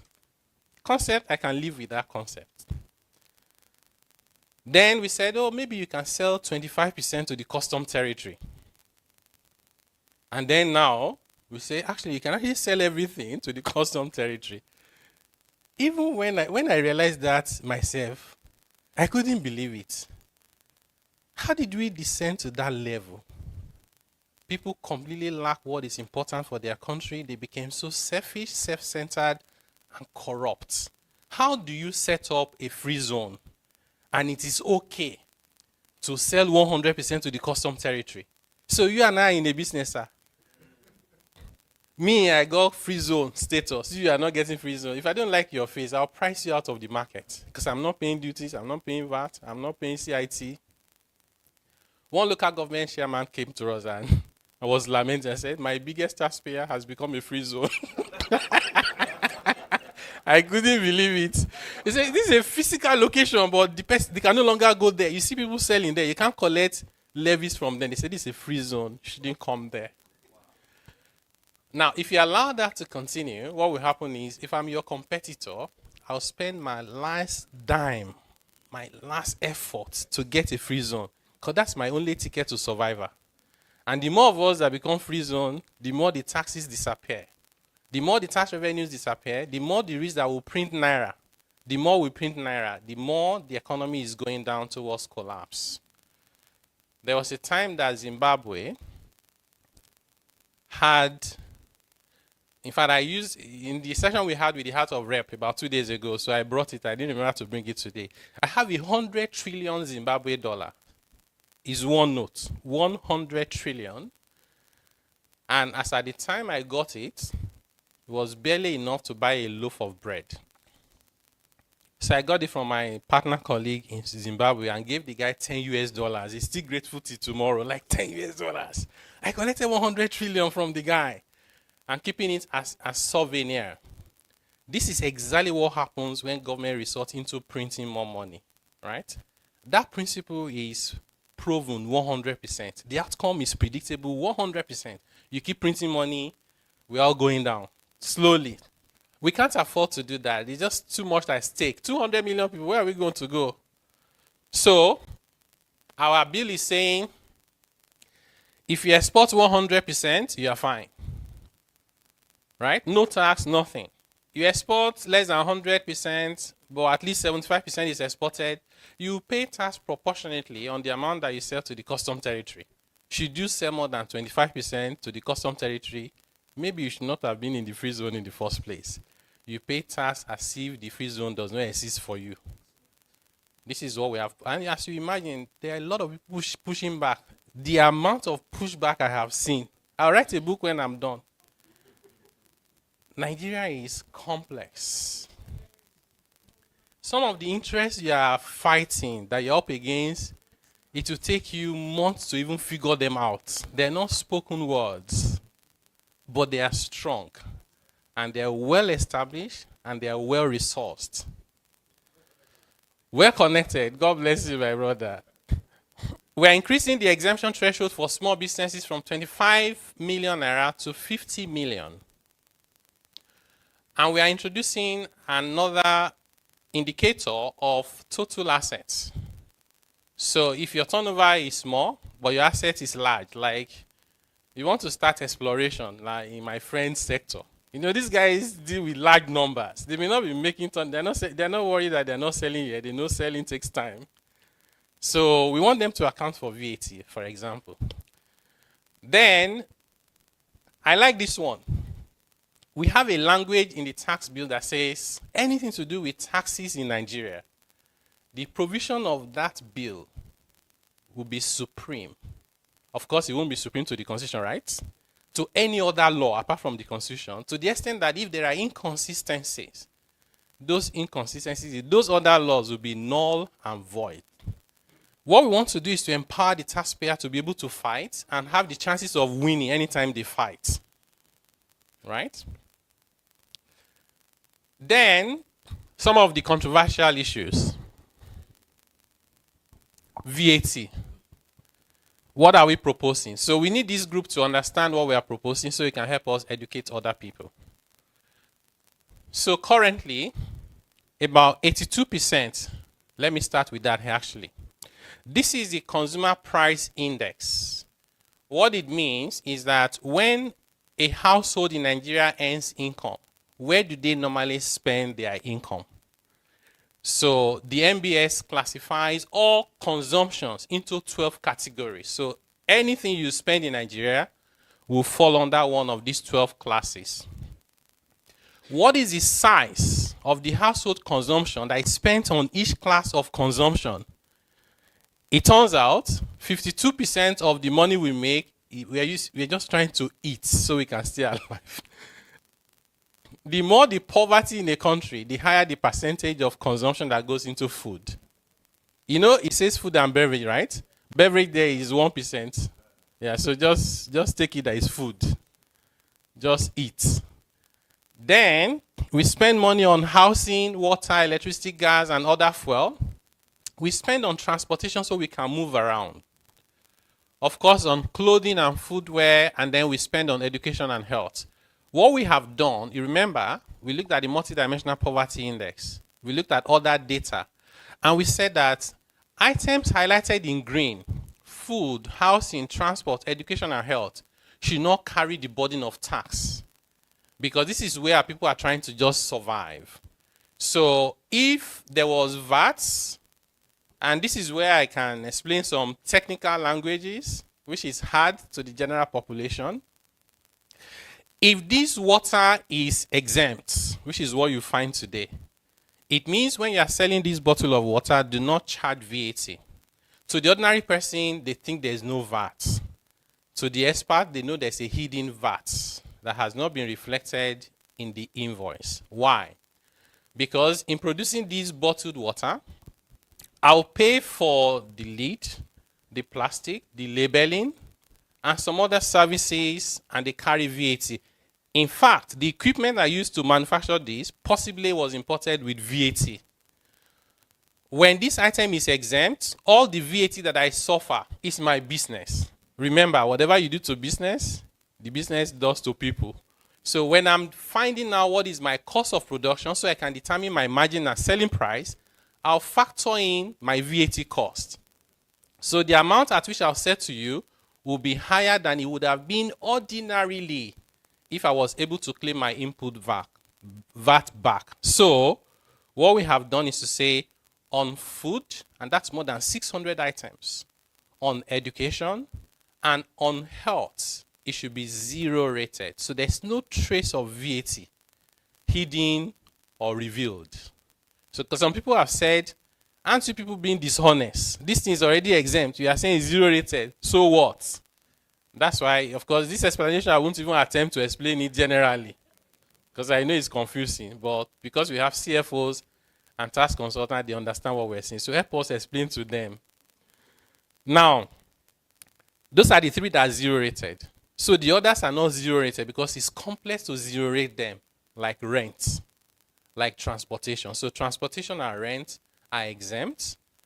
Health, education, and food. You know, the reason why we prioritize the 3 is that's human capital development and survivor. Yeah, most important. Then, these 5 items constitute 82% of household consumption. 82%. All the other items combined are 18%. So, on the 18%, the VAT rate will go up in 2025 to 10%, in 2026 to 12.5%, and in 2030 to 15%. That's the bus stop. Remember, whether it's 10, 12 and a half, or 15, businesses will claim back everything. So this tax actually means that for businesses, it doesn't matter what the rate is, their own VAT is zero. So there is no argument of, oh, businesses will pass on the cost. There's no cost to pass on. Because now they are bearing 7.5%, and we're saying whatever the rate is, you bear zero. So for businesses, this is fantastic news. For the customers, if I say to you on 82% of your consumption, VAT will come down. On 18%, VAT will go up. I'll put it differently. On every 5 items that you buy, VAT will go down on 4. VAT will go up on 1. Don't isolate your conversation on this bill. You'll be doing a disservice to the hard work. Because what it means is that even though VAT rate is going up, for me as a person and my household, our VAT bill will come down. Because VAT is going up on 1 and coming down on 4. So let's be very objective in our analysis, even when we disagree. It's 83. Okay, they say it's even more. So you see. Thank you, my brother. It's good to have people like Dr. Fashua in the room. So this is the driver of our recommendation. Let me now go back to, this is the current regime of VAT, and this is what we are proposing. So I just explained this. There are also other states that are collecting consumption tax, entertainment tax, hotel center, event center, taxes. They've invented different names for them. We think it's not appropriate for there to be more than one consumption tax per time. So we're encouraging the states to discontinue with their consumption tax. Of course, you would imagine the hardest to convince should be Lagos State. But I have to put this on record every time. Lagos State has been very supportive. They even gave us the numbers of, and I said, tell me how much you are collecting from consumption tax. It's actually not a lot of money. Of course, it will be a lot for smaller states. But by Lagos State standard, these numbers are barely 1 billion a month. So it's actually small. Say, why don't we just get rid of this other consumption tax? Let's just focus on VAT alone. To make it a sweetener for them, say to the federal government, please, can you cede 5% of your VAT revenue to states? So the federal government collects 15%. Say, start collecting 10. Let's give the extra 5% to states. When we did the maths, based on the VAT collection trend for 2024, that 5% is going to be close to 350 billion naira. It is more than 5 times everything the states are collecting from the consumption taxes. So honestly, if someone does not agree with our reforms, they have something else in mind that they're not telling us.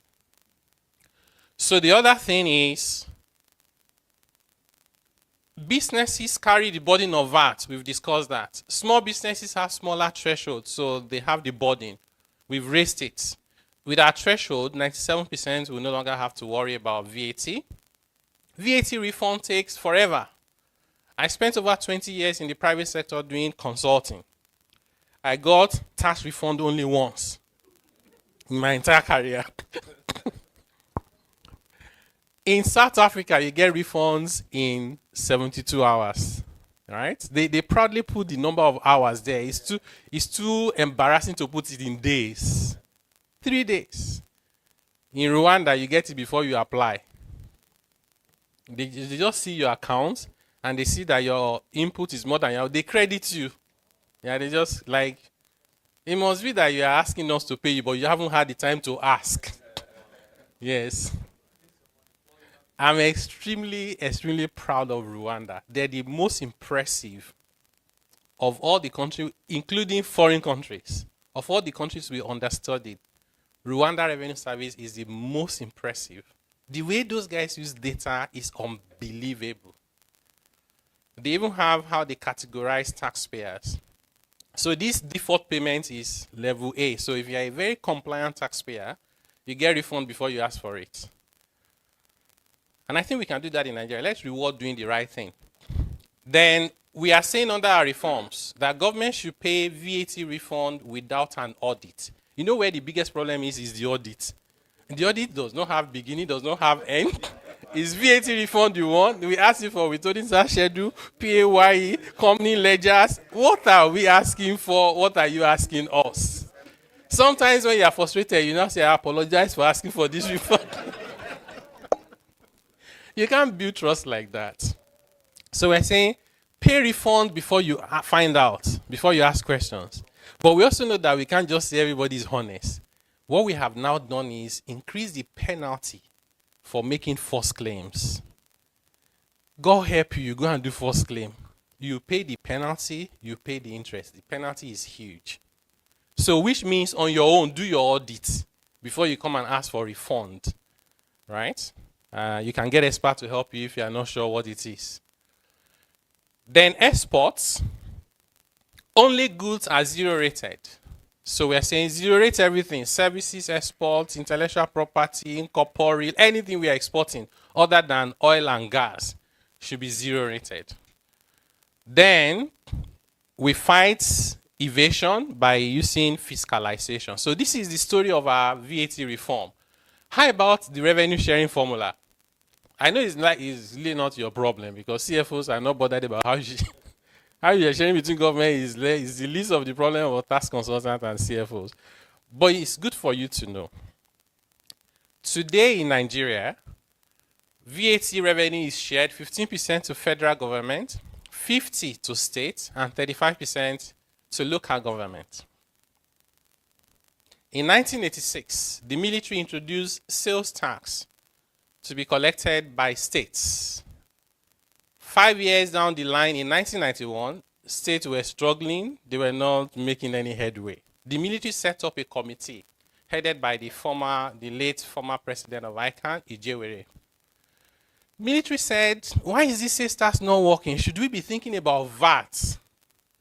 The committee worked and came up with their finding and said to the government, VAT will be a better tax to collect, but only if it is collected centrally, not by states, because it has input, output, and so many complications that the state cannot deal with. So the military agreed with them, and in 1993, the value-added tax decree was promulgated. And the implementation commenced in 1994.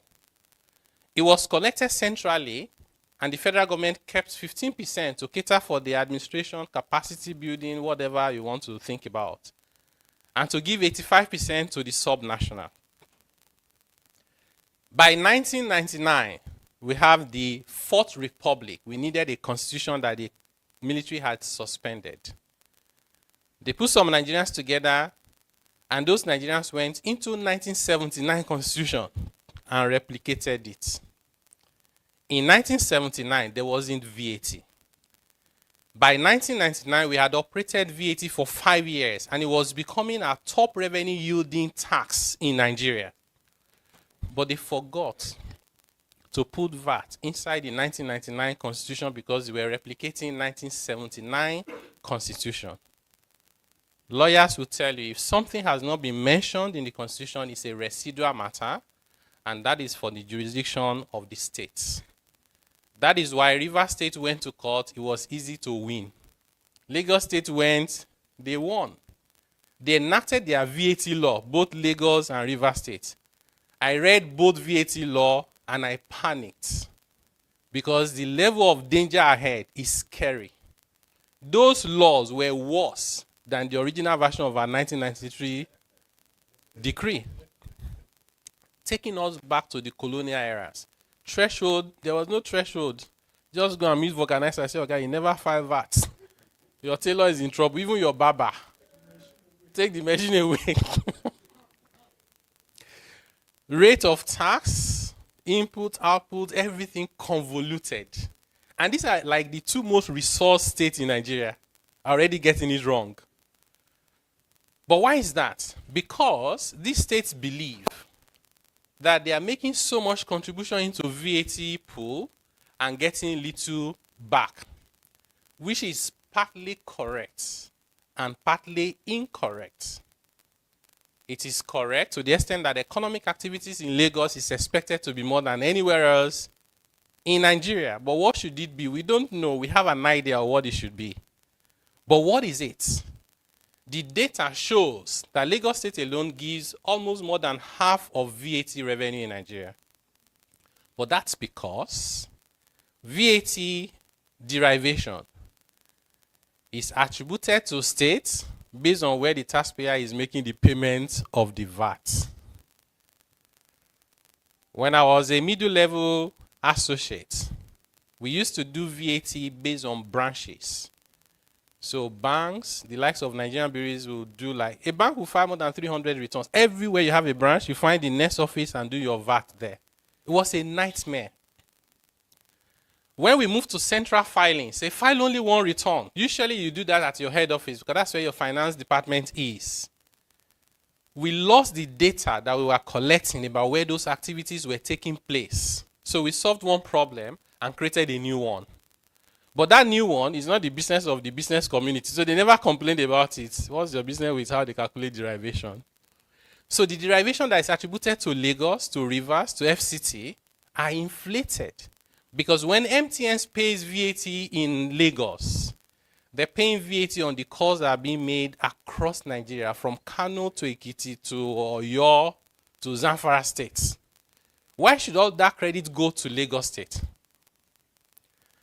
When Coca-Cola sends products to their distributors, they pay VAT in Lagos. Dangote will send cement all over Nigeria with BUA as well.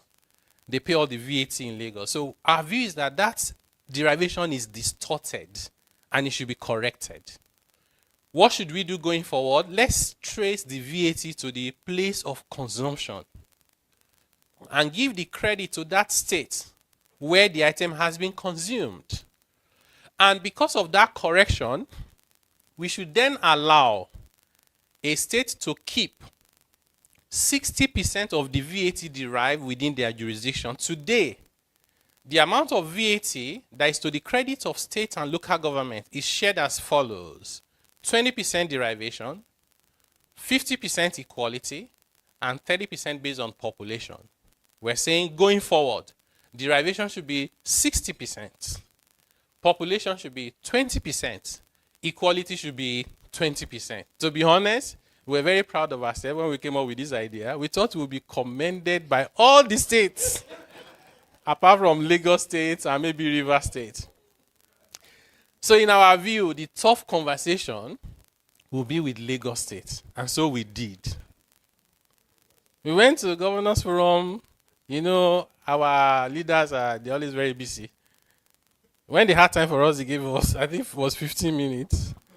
And we stretched it to 25. What can you say with these reforms in 15 minutes? So when somebody picked it up and said, this is against the North, and they amplified it to become what it is now, it was a complete misunderstanding of what we're trying. We have the data. So the states that are suffering from what we're saying now, it's almost all the states, apart from those three I told you: Lagos, FCT, River State, and interestingly, the fourth one is Oyo. Those are the four states that may just like what we are doing now. Every other state is being under-recognized for their contribution. We think it's the right thing to do. Lagos State, you know, of course, they may not like it, but they are supportive. And that's something that I really appreciate. Even this morning, as we're about to start, I saw that the governor was trying to reach out to me. So I went out to call him. In my mind, I say, I hope that Mr. Governor will not say, you know, by the way, we are no longer interested. My heart was, God, let him not say that. And guess what? He was still supportive and said, would you come and talk to us at Governors Forum? That's why I'm going to run away once I'm done here. There's Governors Forum this evening, where I'm trying to also get another opportunity to talk to them, because I believe that if they understand what we are trying to do, they will support us. And even if they don't support us, let it be that they understand what we're trying to do and they say, we understand you, but we still don't want. That's really our objective. We think that we owe it a duty to explain. Just keep explaining. So, but we remain positive. We know that our governors love our people. So, I already explained this. Then, you know, this is the one that most people missed.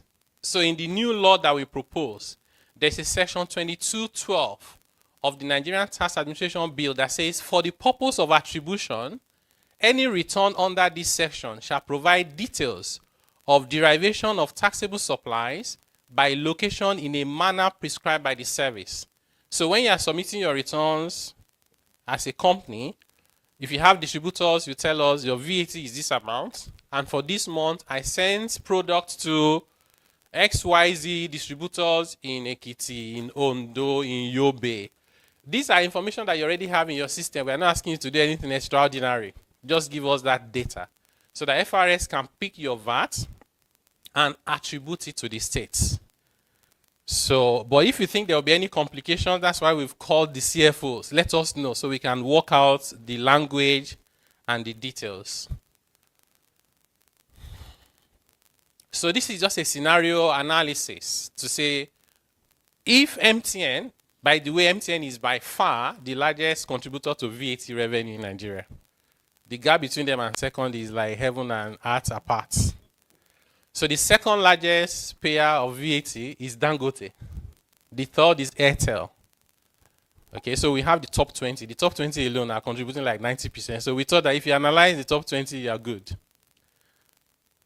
So assuming MTN had remitted VAT of 120 billion, under the current model, the whole of this 120 billion is attributed to Lagos State. Of course, I don't want to put 36 states because it will be difficult to read.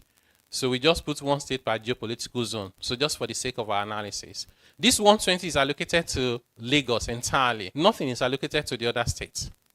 So we then share the revenue. 20% is based on derivation. Since these guys don't have derivation, they don't get anything. Lagos State gets 24 of the 120, right? And Lagos says, but this is 120 I've contributed. Why am I getting only 24? They want to go and pass a law to do VAT alone. But this 120 is actually not their 120 alone, right? Then there is 50% of the 120, which is 60, is shared equally. That's why everybody gets 10. And then the balance is shared based on population. These are the official population of the states based on the last census. That's what they get. So together, in total, this is the VAT they will share for the month. What are we proposing? Take the 120 billion that MTN remitted, and these are the assumption of how much calls are made from those states. Again, these assumptions may be wrong because we haven't even asked MTN. We just use some guesstimates also based on GDP size of those states. It won't be very far from the actual numbers. So that means the 120 is attributed as follows. And therefore, you share 60% based on derivation. This is what you get. You share 20% on equality. Everybody gets the same thing. Share based on population, you get this. And this is now the total. Look at it. States, the revenue share of VAT to Lagos State has come down. And the VAT for the other states have increased. So why should anybody be in these other states and be fighting this reform? It must be they do not understand it. Or there's something else they are fighting they are not telling us. It's either of the two or both. Next is personal income tax. I know many people in the room are interested in this one. What are we doing to personal income tax? Currently, our personal income tax regime was introduced in 2011, 13 years ago. 13 years ago, once you start earning about 400, 500,000 per month, you start paying the top bracket because you are not the poorest person in Nigeria. Today, you earn 400, 500K. The Lord is your strength. Survival is hard. When you drag if you do nothing to your tax bracket and rate, and there's inflation, we call it fiscal drag. Because you drag the poorest people, you drag them up. They begin to pay marginal rate that is similar to high net worth individual. That's the height of inequality and wickedness. We needed to correct that. Because somebody was asking, if it's not broken, why are you fixing it? I said, but it's broken. That's the number one thing. The second thing is that small businesses are not really recognized like people in employment. So if somebody cannot find a job, they start doing their small businesses. They don't get most of the reliefs and exemptions that employed people get. And their threshold is too small. Then there's a wide gap between various tax regimes.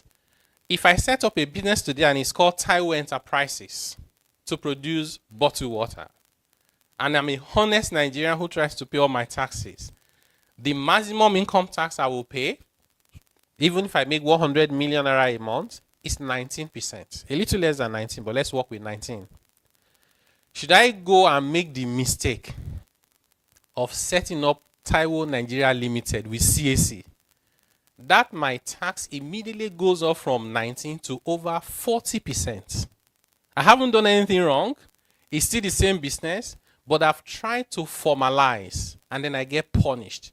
And then we turn around and say, informal sector is too big. People are not, they're supposed to formalize. They're not dumb people. They can do the maths.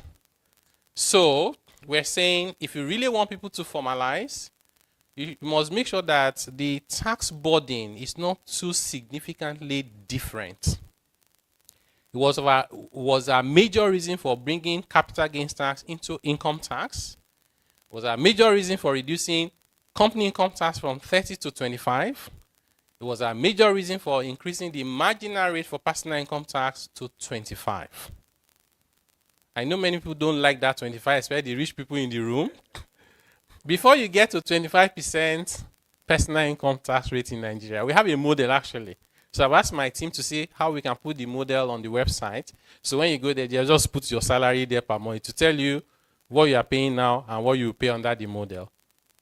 The model shows that if you earn about 1.7 million naira a month or less, your personal income tax rate will come down. Yes, it will reduce. If you earn 1.7 million per month or less. I still know that people in the room are still not very happy because that's not the kind of money they earn. Say, who is talking about 1.7? If this was on Twitter now, I would get a lot of applause. If you earn about 100,000 or less, you're likely to find your PIT becomes 0. So the first 800,000 is 0%. But remember, there is this gift of 200,000 on rent. So if you pay rent of up to 200,000, add it to 800, you have a million naira a year that is tax-free completely. So this takes out. Poverty is in the land. This threshold, if you also report to your landlord, this threshold I just told you about is actually more than 1/3 of all workers in Nigeria, public and private combined. Life is hard. 1.7 million to around 190,000, you pay less. Above 1.7, you begin to pay incrementally more. If you earn like 2 million naira a month, you may see that your PAYE goes up by like 5K a month. So the amount is not even noticeable.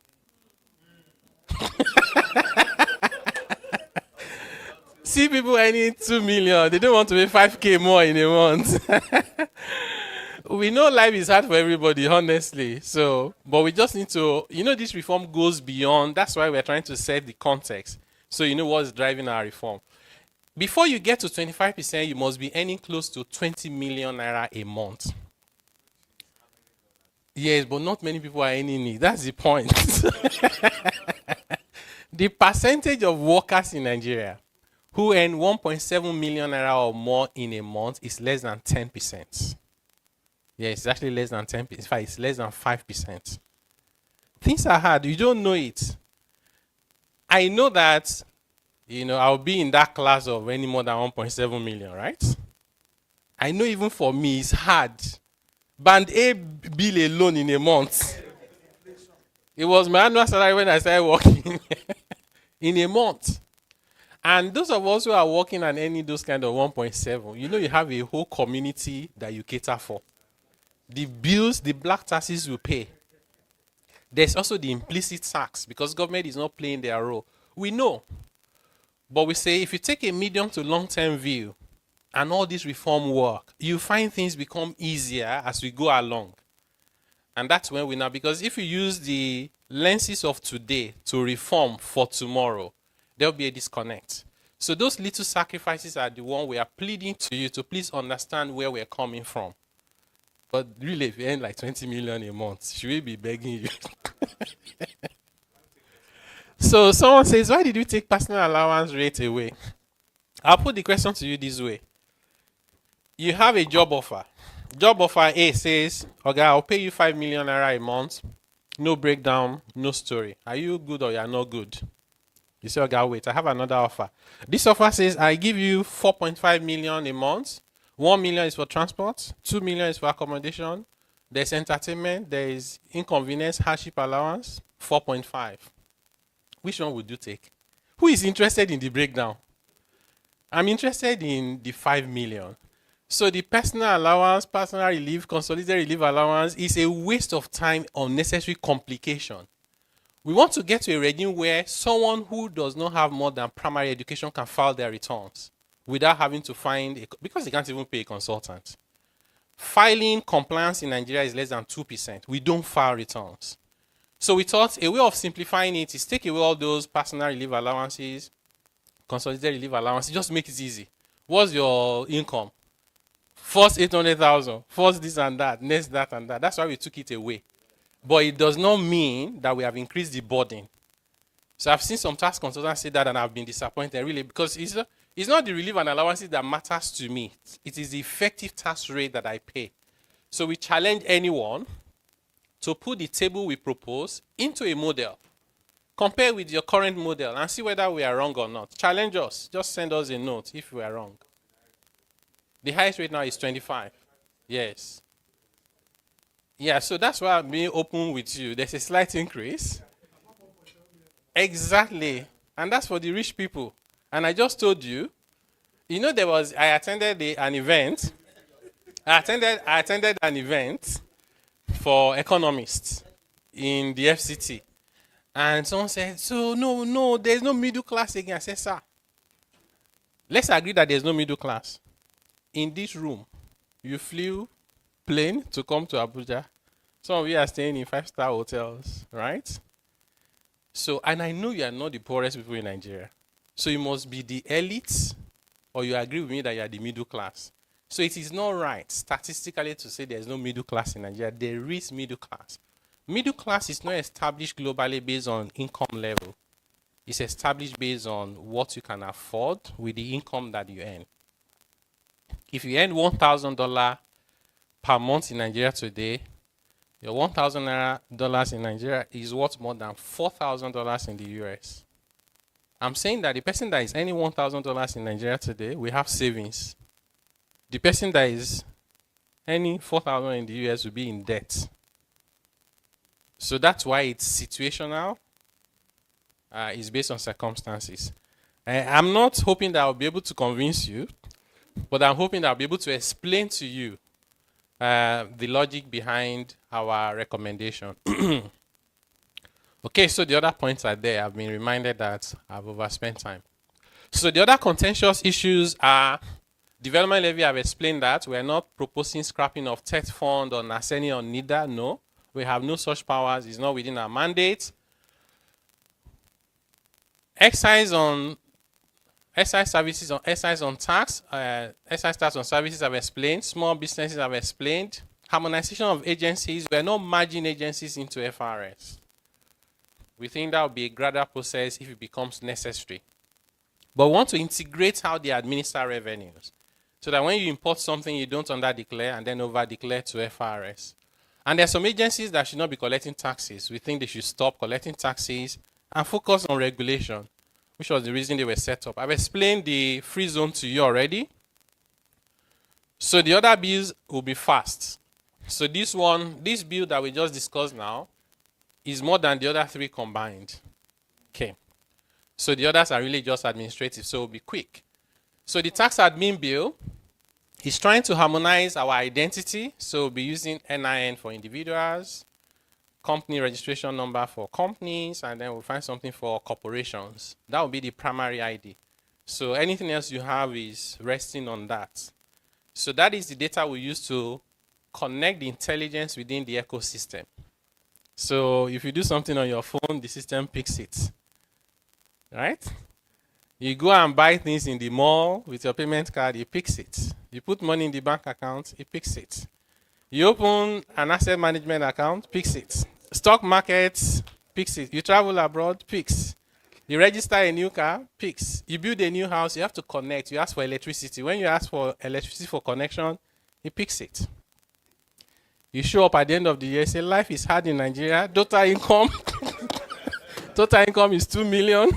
Say, okay, our record shows that going to malls alone, you spend 6 million. Can you help us reconcile your data? So we want people to be honest so that this system can work. All the countries that we want to be like, this is how they make their system work. All of us have to be willing to make these little sacrifices. What else should I highlight here? Of course, we're going to be using a lot of technology. So you see that there. Everybody must submit annual returns. It will be simple. And we've given powers to the Revenue Authority to even simplify it for low-income earners. So something that you can do like, so there's even possibility that the only thing you have to tell me in your returns as a small business is your turnover. Then we can do standard deductions. So we look at every sector. We had about 180 small sectors within informal sector. So we can do the analysis to say profitability in makeup, in tailoring. We can do all of that. How much do they normally spend on their assets? We'll create standard deduction for you. So once you tell us how much you earn, the system will generate your expenses for you. If you don't like it, then you give us data and put your actual expenses, right? So, but that's data to use for economic planning. So that the next time we are looking for poor people to help, we don't go to villages with money in Ghana must go. You go to the database and you can tell who is poor and who is not. Most likely if somebody loads credits of 100 naira a month and they flash all through the month, chances are that they have they don't call people, they flash you. When you get angry, you call them back to abuse them. They use the opportunity to quickly say what they have to say. Those are guys who need help. So if you dispute an assessment, the government says your assessment is 4 billion. You are writing English back and forth. But you know there's 500 million that is due. This law says you must pay it without any demand. So pay what you agree to while you are disputing the rest. Then we have exchange of information, accreditation of tax agents. Going forward, this is not a popular one because I'm speaking to tax consultants. You cannot just go back and be filing returns for people and be representing them. We need to be sure that, number one, you are technically competent, and number two, you are ethical. Those two conditions. And we'll track it on the system. So the plan is that an account will be created for you if you're a tax agent. Every time you submit a return for a client, it's linked to your own account. The day you go and tell them that there's no VAT on airtime because airtime is an essential consumption or something ridiculous like that, we'll know that whatever you have done wrong is being replicated across your clients. So we can know the number of taxpayers we need to remediate, and you must come and explain to us why you did not know the withholding tax rate or VAT rate. In addition to that, it would then be that if we are unable to explain sufficiently your lack of technical knowledge, or you have been unethical, asking people to under-declare income here and there, you can be de-accredited and you will never be able to represent taxpayers anymore. In addition to doing the right thing, you must do the right thing for yourself. So we'll also be tracking how compliant you are on your own tax affairs. Because he who comes to equity should come with clean hands. So some people are not happy with us. They say we want to be controlling them. We looked at a number of countries. We love what they do in South Africa. South Africa not only regulates tax consultants, they regulate their regulating bodies. So like your ICANN, item, before your members are eligible, you must do certain things. So nobody earns a free ticket to any meal. You must earn it. It cannot be given to you for free. Some of the biggest problem we have with the tax system today is facilitated by tax consultants. Either doing the wrong thing or looking the other way. Then there's also the supremacy of this one for administration. Anything to do with administration must be consistent with this bill, otherwise it will not work. Revenue service establishments. I explained this one earlier on, so I think I'll just move on. Right? Nothing sticks out there. There's a requirement for the Accountant General for the Federation to deduct, because we want government to be tax compliant. You know, government is not tax compliant in Nigeria. States will deduct as they will not remit. Federal government has staff all over Nigeria. They don't pay the PAYE on time. Sometimes for a whole year, they have not paid. So if government is not doing the right thing, why should the rest of us do the right thing? So we're now saying if any government fails to do the right thing, we just find out how much they are owing with the evidence. And that money is taken from their FAC allocation. So next time they will know they have to behave well. Of course, you can't take a government to court, right? You can't put somebody in jail because they... But there could be consequences that will help them to behave well. It depends on what the person that needs the tax is demanding. So it's up to them. They can decide they just want the principal or they want to be penalty and interest as contained in the law. Joint Revenue Establishment Board. So it has these 7 parts and schedules. The work of the ombuds is quite interesting. I will encourage that you read through that. So the Joint Tax Board will be the one maintaining our tax identification centrally for the whole country. And complementary proposals as I round off. We have a new national fiscal policy that we are proposing for Nigeria to replace the national tax policy. You see the attention there is broader than tax, so it's fiscal. So we are helping ourselves about how we manage our taxes, how we spend our money, how we borrow, and other important things like the environment, sustainable development goals, and what is even our national policy on subsidy and conditional cash transfer. Do we just wake up one day and say, a lot of poor people cannot eat, put money and go and share 5,000 or send them rice? What should we subsidize? Should we subsidize anything? If we should, what should we subsidize? Consumption, production, agric, technology, telecoms, right? So we've developed a framework for subsidy and cash transfers for Nigeria in that policy, which we believe will help us as a country to have some organization as to how we do things. What we found out is that people feel more dignified if you make them work and pay them than if you just share money. So for example, I can say set up a cooperative or association and say, we award to you the cleaning of this road for the next 6 months. So they just come, men, women, they clean the road and they get paid 20K. They feel dignified than having to go and lobby one politician so they can be on the list of 20K. Then before you sign the list, they say, but this 20K we only give you 4. If you sign, of course, you know, if you don't sign, you don't get anything. You now sign 16, does not come to you. But they put 15 in or 20, so we can do those things better.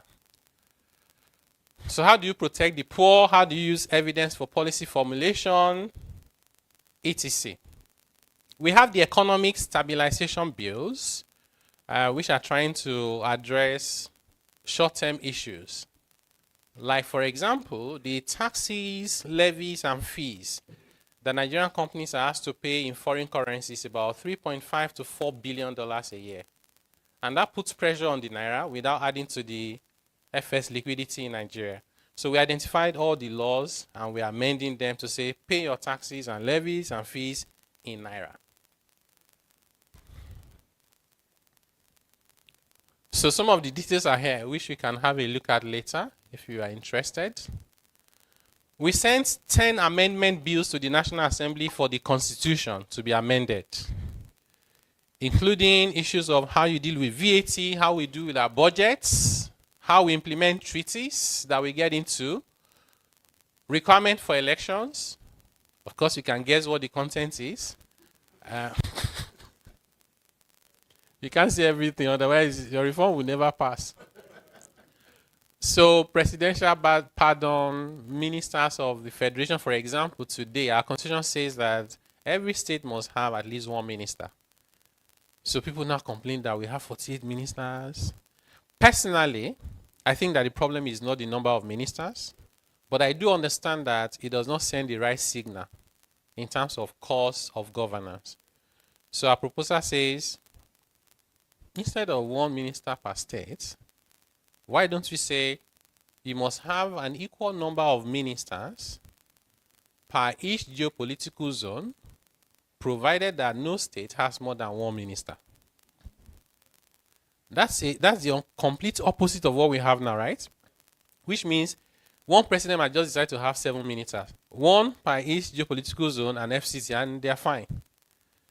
Or you can have 2 ministers per geopolitical zone plus FCC, then you have 13. You can have 19. You can have 25. You can have 37. You cannot have more than 37. Because our minimum now becomes our maximum.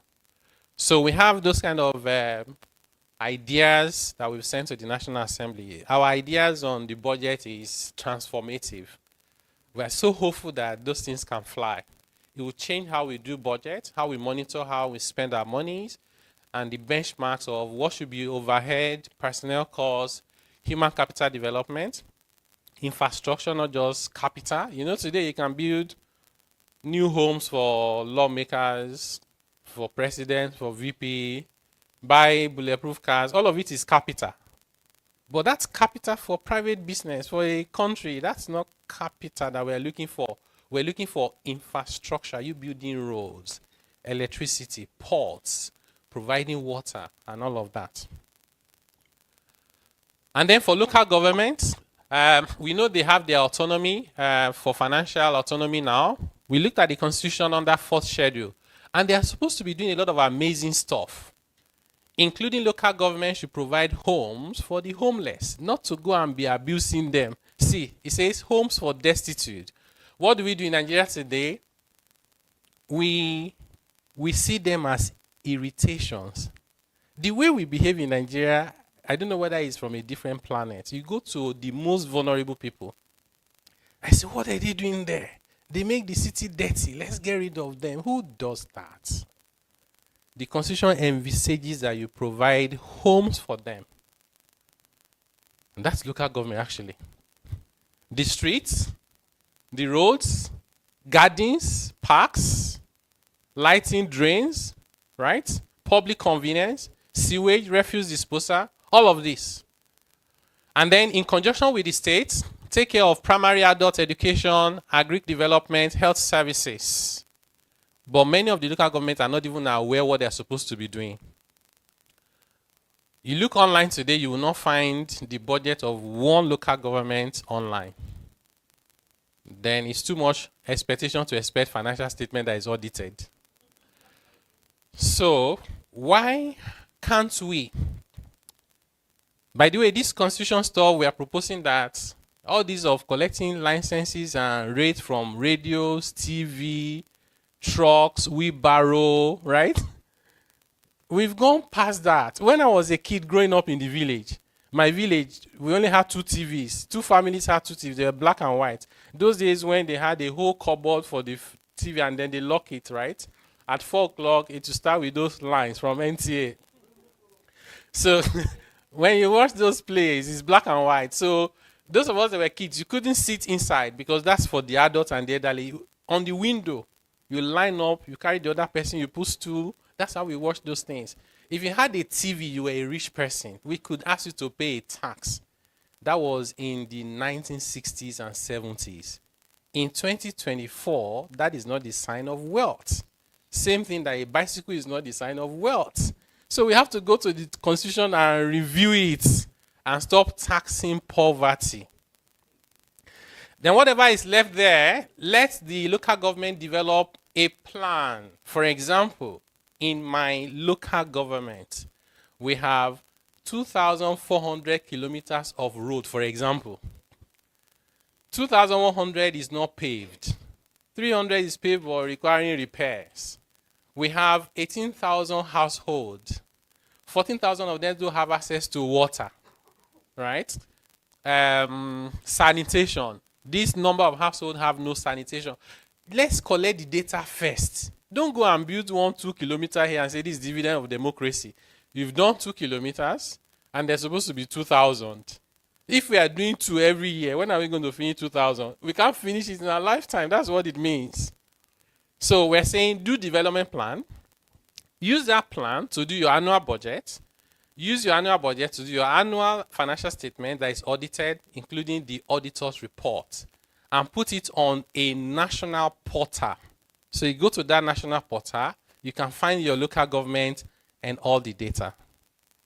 We saw something in South Africa that was quite interesting. In South Africa, there's a law that requires the local government to report how much of their budget they have spent on what they call wasteful and unproductive spending as a percentage of total spending. I thought that was really innovative. And I said, maybe we can take it to a different level. How about we put it in our laws that says you report the amount of wasteful and unproductive spending, but if you underreport it, any amount underreported becomes the personal liability of the chairman of the local government to be recovered from him personally, so that either while you're in office or after, we can declare you bankrupt. Take everything you have stolen from you. So this time around, you be careful to report it correctly, right? But by reporting it correctly, there's a public pressure on you to say, why are you spending so much on wasteful and unproductive spending? Honestly, if you want to fix our problem, we can fix them if we agree on these sort of things. Finally, remember, there is a social contract, but there's even something that is bigger. We call it the socio-economic contract.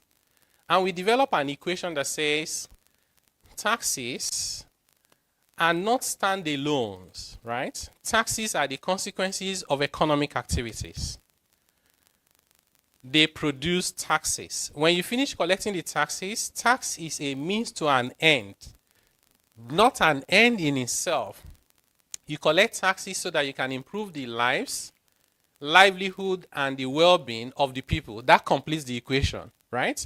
Any policies, including tax, that distorts the economic activities is a bad policy. Or any policy that undermines the well-being of the people is a bad policy. So ensure that your policies do not distort economic activities, do not undermine the well-being of the people, and you are good to go. Based on that social economic contract, you must think about shared prosperity, where the economy is conducive and investment friendly. Your policies are purposeful and coherent. Your laws are enabling and dynamic, and governance is simple and efficient. Everything working together for the people to deliver shared prosperity. So that is it in a nutshell. These are some of the aspirations. I won't go through them. What do we want from you? Thank you for being here. For those that are physically in the room and those that are online. Those that are online, we apologize for not inviting them to be here physically. The invitation to be here physically, we couldn't send to everyone. So we sent to a few people because the room is small. And if we get a larger room, it becomes difficult to be effective. But we appreciate everyone, whether they joined us physically or not. So please engage further with us and get involved. This is not the reform of the committee. It's not the reform of Mr. President. It is our reforms. We're doing this together. Those of us who are doing this job are representing you. So please take interest in not just the tax reform bills. Take interest in everything else. You can help us by taking interest in the whole reforms and carefully reading the changes. Don't jump into any conclusion. Please read.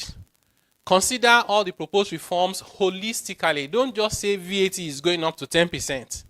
When you put that on social media, they don't hear anything else. Remember, VAT is coming down on 4 out of 5. When you want to tell anybody VAT is going up, say on 1, and that is going down on 4. Participate in the reform process and give constructive feedback. When you don't like what we're doing, give us alternatives. It's just not enough to say, I don't like it. Tell us what else we should do. Do not spread misinformation. You are not entitled to your opinion. You are only entitled to your informed opinion. And if there's any group where this is true, it is the group here, the CFOs and the tax. You can't just give an opinion.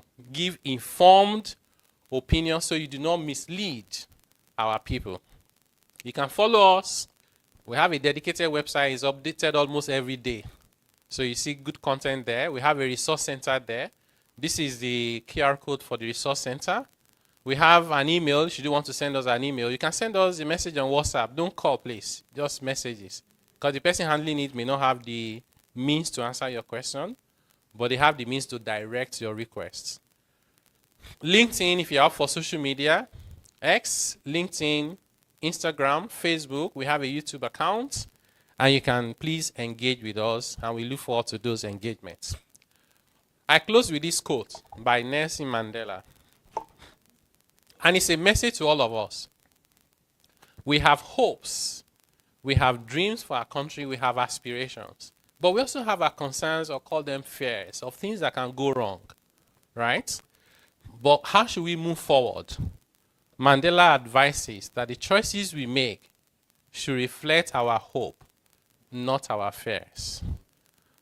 On that note, thank you very much for your attention. Big round of applause for Taiwo.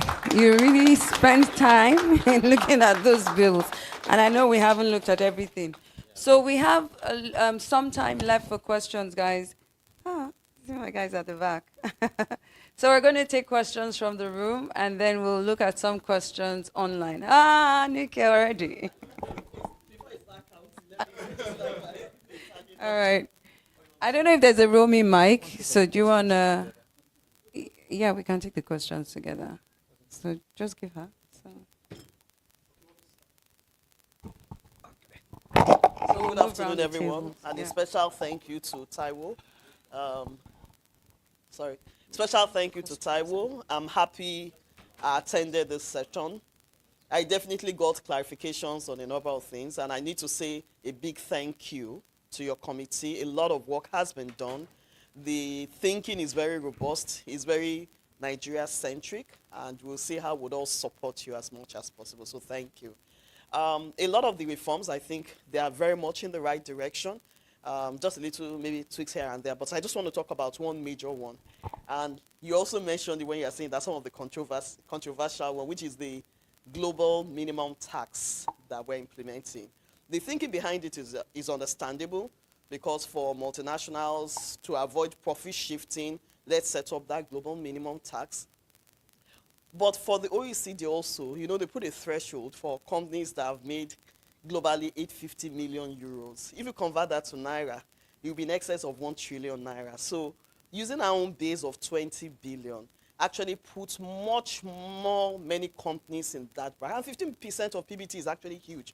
So what I would like to crave the indulgence is, let's reconsider. Rather than a 20 billion as the threshold, it can be lifted. Unfortunately, I don't have statistics to show what I think is right, but I think it shouldn't be less than 100 billion if we're going to do it. I know we can't match the figure that OECD is using. So that's the first one. The second one is that even as the OECD is implementing this, they recognize that for certain kind of industries, they have specific issues, and it cannot be implemented blank, like a kind of blanket cover like that here. So they're also putting in place, you know, advisory, explanatory notes, and things that can be done in clear cases like insurance. You know, and they encourage companies to have specific guidelines, because they understand that the tax base is different from, the tax base is different from the accounting standard. And they have those things in place just to ensure that you don't end up double taxing. I think we need that in Nigeria also. And I'll give the reason clearly for that. Currently, for most companies we have in Nigeria, when you do your tax computation, you start from PBT actually, and you then do the adjustment, you add back, and you deduct the ones that are not taxable. Insurance is probably the only industry you don't start from PBT, especially the life insurance. You identify the taxable income, which is investment income, because the life premium they collect is not theirs. It's for policyholders, they're still going to return it. So you must start from their own investment income and fees, make adjustments to it, and get an adjusted profit that is then used. So using 15% of PBT on such kind of industries obviously disadvantages them. And our proposition is that we should start from their own income that is taxable, the investment income, deduct management expenses, and that adjusted profit should be what 15% is then considered upon. Let me pause here. I know a lot of people have other things. Thank you. Thank you so much. And thank you. Great work. So we have a question here. Okay, that's fine. Thank you. Let's take all the questions together and then Taiwo can respond. Okay, that's fine. Yeah, my name is Olawale Aziz. I'm the CFO of Tax Professionals. So I have a question on the company income tax, right? Typically, you recognize your revenue when you earn it. But you find out that when the tax people comes, even the impairment that you have booked on those provisions for your receivable, they are added back. So what I'm saying in that is that even at the end of the year, when I'm filing my return, if I've not collected that receivable, I should go and borrow to pay it. So I just want to know what is going to be done to address that. Thank you, Olawale. So this table. Hi, thank you, Taiwo. You've done a very good job. I have a question. I'm Peter Warfare. You obviously agree that we need to always touch our laws, but I was expecting something. Maybe you didn't say that specifically. What do you see, or what do you expect to see in the medium and long term that will tell you that these reforms are effective? I mean, I didn't see that in terms of numbers and, in quantitative terms. Thank you.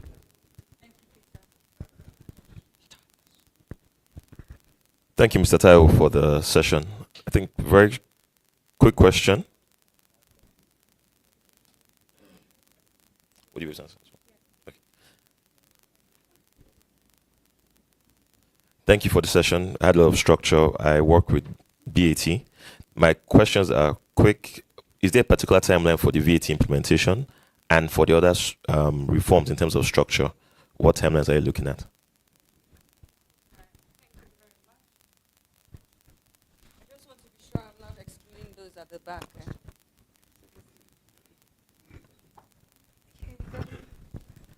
Okay, thanks a lot, Taiwo. Oladejo here from Anderson. Like someone said, a lot of thoughts have definitely gone into this, and it's quite reflective. My question is just to be certain of what measures are going to be put in place to ring fence all of these reforms, because it is quite comprehensive. It's going to completely change the tax landscape, that we have in Nigeria. What reforms, what measures are being put in place to ensure that those reforms are ring-fenced and we are not jumping from pillar to post as a country? The second question is with respect to removal of CRA.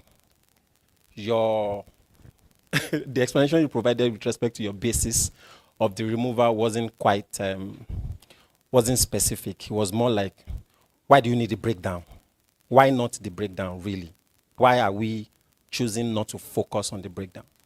Because the relief seemed to be robust enough, that it kind of caters for a huge chunk. But what you've said is that if you run a model and you put what you are going to be having vis-a-vis what we used to have, you would see that not a lot has changed. The question is, why did it actually go? And on the final note, the concept of the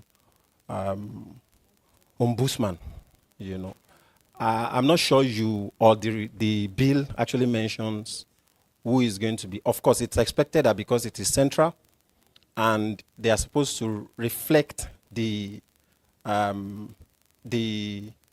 interest of the taxpayer or the general populace, right? But someone is going to be responsible for their pay.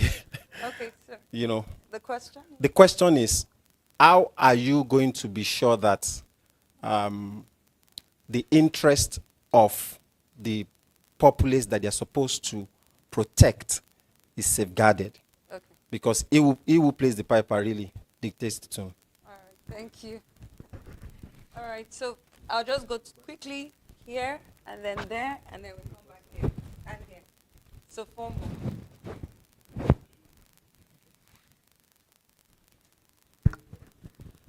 Thank you very much, Taiwo, for this elaborate session.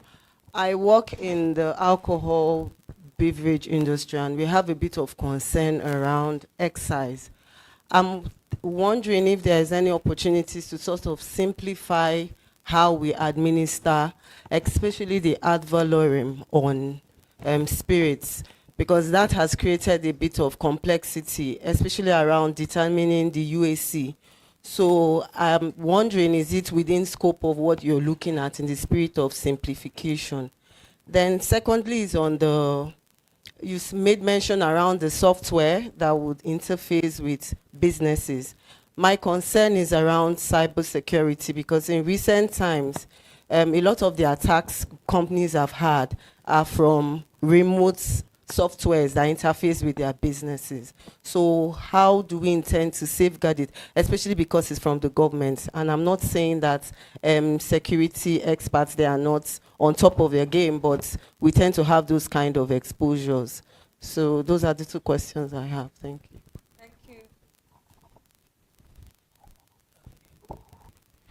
Thank you, Mr. Taiwo, for the presentation.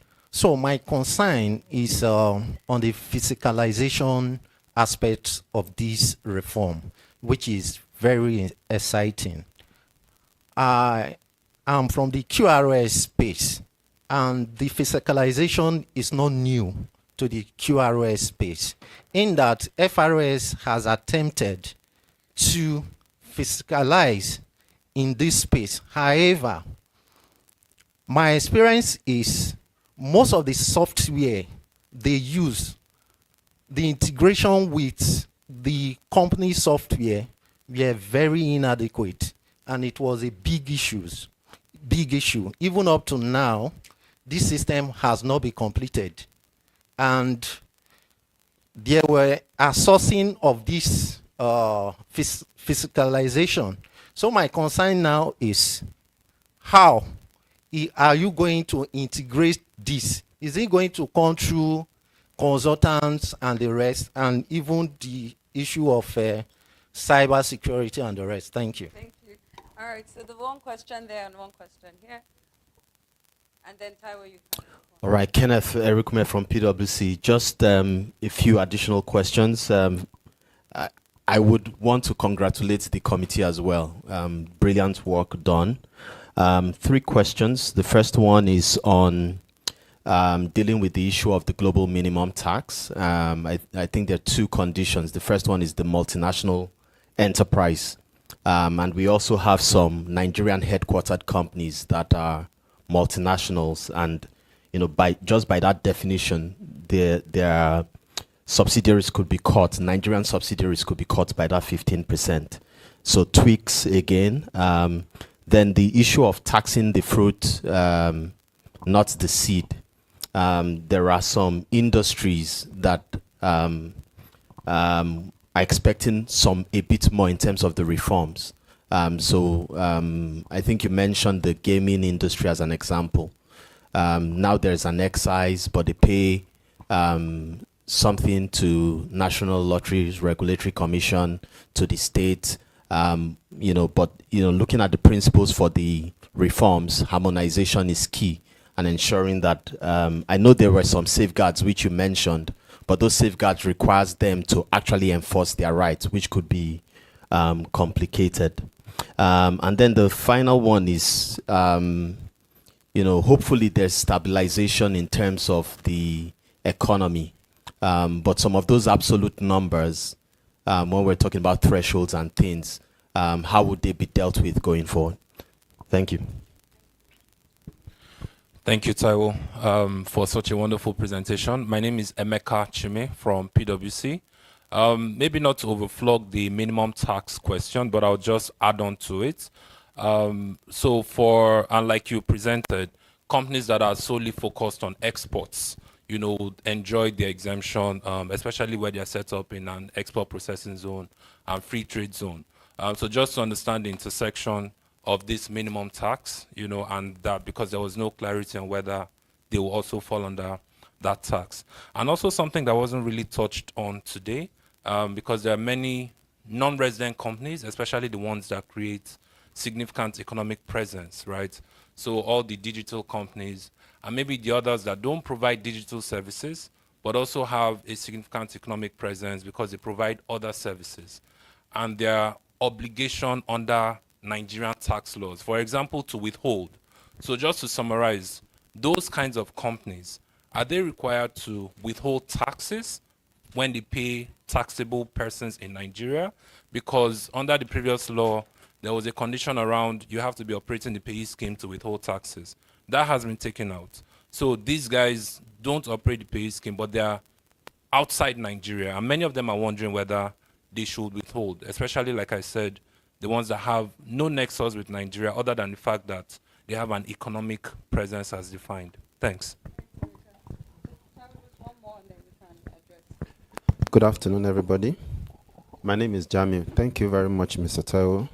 Mine is just a little clarification.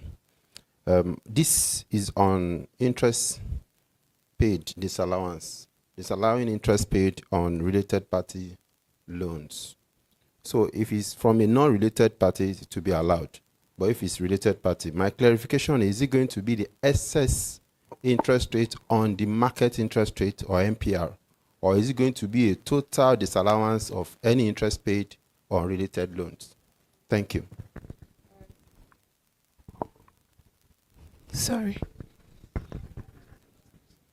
Oh, okay. You already have the mic. Okay. Let her just. Take that. We'll take it today.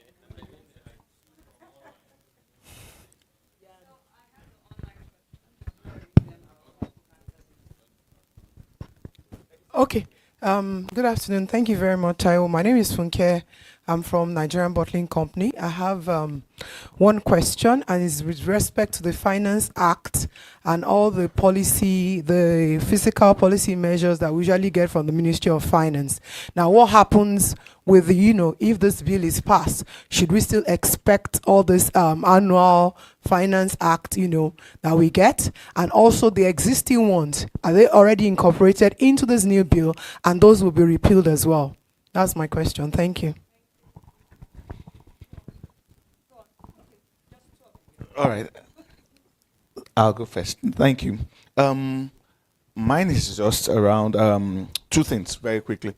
I didn't see a lot of conversation around transfer pricing, and there seemed to be a lot of confusion in that aspect. So, for example, some of these requirements for approval for recharges, cost recharges, and the rest, are we looking at all of those NOTAP versus FRS versus CBN, not approving management? Do we also APA? APA in its current state is still very, very confusing. Are you guys also looking at all of that? Then the development levy, to my mind, consolidating the development levy takes care of the multiple. However, the 4% is still around where all of those, by the time you add education tax, add that, all of that, shouldn't we be looking at a way to say the portion of the pie that they get should actually reduce? Because I think invariably they've increased ETR by all of those things. So adding this 4 now, already before, I know we're looking at 25%, at what point? So, and at what point does the development levy terminate? You say it will reduce after a while, just so that we get a bit of clarity. And then the third one for me is just around, what's the reception? I'm looking at our legislatures and saying, you're talking to them. So are they, I'm just wondering, will they repeal all the existing laws? Are they receptive? How easy will it be to just come up with this consolidated one? What's your feel? Do you think it's something that would happen, or it's just another long process of getting there? Thank you. All right, thank you. I think my question is very similar to his, but just to be a bit more specific. Since we're talking about simplification of taxes and regulation and all of that, there was no mention particularly about CAFA. That is a bane of contention. So are we still going to be required to get CAFA for assets to be able to take deductions, or is that going to be gone? Thank you. All right, thank you very much for those excellent questions, and I'm not surprised. If you have very knowledgeable people in the room, they will ask questions. So the first one is around the global minimum tax and the threshold. So thanks, Nike, for asking that question. So we had a lot of debates back and forth. We landed on the 20 billion on the basis that we see a lot of behavior in Nigeria from taxpayers, such that some sectors that are really big, they pay effective tax rate that is single digits, including not even the sectors you mentioned. Even me, I was surprised with the kind of sectors that have reached out to say, this is your 15%, we don't like it. And I say, you don't like it, Ke? Say, yeah, because now we pay effective of less than 10%. I say, but you shouldn't be paying effective less than 10%. You shouldn't be paying that. So you now find one medium-sized company is paying 30%. You are big, you are paying 8%. It's not fair. But they find the way to get the waivers, the exemption, the credit, the deductions. It's not helping us. So we think that 15% is almost like a counterbalancing measure to say you can stretch all your ability, your access to the powers that be, but when you are done, please give us 15%. And it's 15% of your profit. So we're not taxing your capital. We're not giving you any burdens that you haven't reported. This is your profit, give us 15%. But I get your point about the peculiarities of insurance. I would say, as a group, you should please send to us we don't want to do the 15% on a profit that is not your profit. So tell us how to arrive at your profit, but we do think that 15% is fair. If the rate is 25, do gymnastics and reduce it to 15, but not beyond. Not below 15, please.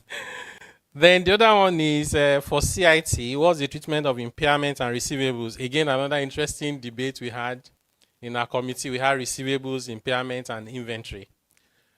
We wanted a very simple one of why you doubting me as a business person? I'm doing my business.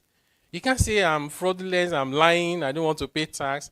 And I said, why would I write off 100 naira so that I can save 30 naira deduction? It doesn't make sense. If I'm writing off a debt, it's because it's bad. The only exception you should make is if it's related parties. So I can say to myself and make it bad, right? So we've improved. It's not 100%, but what you find in the bills is impairment, receivables, and inventory. We've improved the conditions for claiming deductions to make it more friendly. Medium to long-term KPIs for these are reforms. How do we know that we have succeeded? So we have them. I can spend a whole day just telling you our KPIs. In fact, we have a model where we simulate it. But I just felt that's not the conversation for this audience. But we are tracking everything. One of the conditions, one of the principles that I had on the slide I didn't speak to for our committee is that we would not celebrate efforts. So even though you were thanking us, but for us, we thank you for thanking us. But we are not thanking ourselves with effort. We want to wait for the outcomes and the impact that those outcomes will make. And we are measuring every single thing is being measured. Maybe at some point what we'll do is, because the format for this committee is very different, and I think that Nigerians should adopt this format. On a normal day, a committee will tell you what government should do, write a report, and go and take photos and submit it. Now, imagine someone who was not part of that committee. They read your report, half of it, they don't understand what you're saying. After 4 years, you set up another Oronsoya review committee. For our committee, he says, so don't tell us what to do, be doing it. So that's why we're just doing it. When we are done with everything, we now write a report of what we have done. You'll find the comprehensive report, but that will be much later. So as part of that process, we would also make public the KPIs. So everybody can hold us to account in terms of what we promise. What is the timeline for VAT implementation and the other taxes? The original plan was that these laws will be enacted, and we have at least 90 days before January 1st. So that's why you see in the draft, we put January 1st there. But now we are obviously not on track. So we are optimistic that the laws will be passed this year. So we are looking tentatively at 1st of April as commencement date for the bill. But whenever it is that it's passed, you have a minimum of 90 days. The implementation of the fiscalization and the rest of it will happen as we build the capacity. Our estimate before the end of 2025. And I know someone asked the question about the capacity. I'll come back to that now. Measure to reinforce the reforms. Yes, that's why we're going all the way to the Constitution. In fact, one of our recommendations in the Constitution is that nobody company or person should pay any number of taxes that is more than a single digit. Imagine that this passes, you know what it means? You just sit down in your sector or your company or yourself and you just list all the taxes and levies they ask you to pay. Find out the date they were introduced. Count the first 9. Every other one, as far as you are concerned, is unconstitutional. And you can decide not to pay, go to court 10 times, you win 10 times. Because we think, in addition to trying to put structures to make government do the right thing, we also need to empower the taxpayer to be able to protect themselves easily. And that comes from how you draft the law. So we've done a lot of structures from admin, from policy, from legislation, from the constitution itself. And not perfect, but we think it should take us forward. The other one is, this our removal of consolidated relief allowance and all those relief. Why are we removing it if it's not doing any harm?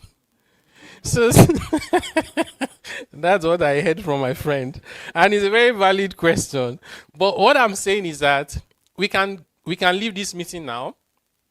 And I say, let me go and talk to the lawmaker so we can restore it. But the tax you pay will still be the same. Let me tell you how we did the table. We discussed first what level of income should be totally exempt, what level of income should pay less than they are paying now, and what level of income should pay a little bit more. That was actually what we discussed in the committee and agreed. We debated all the threshold, we used data, and once we landed, we built the template, the bands. In fact, we started first with the allowances and the reliefs. We did another version without the allowances and the relief. The one without the allowances and the relief was a lot easier. So my point is not that the reliefs are creating problem. It's that it's not serving any useful purpose. Other than if you want to write the exam, make the exam longer. If you're a tax consultant, you have more excuses to charge your clients. Yeah, but honestly, people are not interested in allowances and relief. They just want to know how much tax do I need to pay. So we have taken the view that the model that has least complication is the one that is most appropriate. The ombuds and how they protect taxpayer, how would that work if the person paying them is also government? Good point. Our view is that we've created a structure. By the way, it's not novel. Right? Many countries have done it. So we've learned from what they've done, what hasn't worked. Spoke to the lady that started this in the US. They call it the tax advocate. Very interesting lady because they started as a private sector initiative. And then it became recognized by law. Today, they report to the Congress. So they sit with the IRS, but they are like the bosses. They have access to anything and everything. So we've learned from many countries. So the framework we created is government will fund it because you can't ask private sector to be funding it. They won't bring the money. And if they bring the money, you think they're influencing the ombud. So government still need to fund it. But the framework is who they report to, assets that they have, the authority they have is strong enough to protect the taxpayer. And what we've also said that is our committee will do the setup. Once the law is passed, we'll do the setup. We recruit the first set of people because who starts it matters. So if you get the right people to start it, they create a very strong structure and institution that all of us can also hold to account, by the way. Part of what we do is their reporting to the public is very detailed and it must be online every 3 months. So if they are not doing their job, let's all of us hold them to account. Excise tax simplification, especially for ad valorem, UCA analysis, yes, unit cost analysis for those who may not be familiar. How are we doing that? So we haven't done excise on tobacco, alcohol, and all the rest in these bills, but I'll tell you what we are planning to do. The plan is to allow this sector to breathe, maybe just allow them the whole of 2025 just to do what they are doing now. But in that process, we are developing a national policy on excise on those products. Today, we don't have a policy, right? So when government wants to increase the rate, you go and appeal to them, you negotiate, somebody gets confused, the other person is more confused, they come up with something, you live with it for 3 years. No, you can't take anything to the bank because depending on who is there in 3 years' time, you don't know what they will bring. So we thought that to solve this problem structurally and in a sustainable manner, let's develop a policy. If this is sweetened beverage, and I want to tax it, should I tax the volume of this drink? Or should I tax the content of the sugar I want to tax there? Right? The same thing with alcohol. What if it's artificial? What if it's zero content of sugar, but it's non-alcoholic beverage? Or it's alcohol, but it's lower? Why should I treat spirit?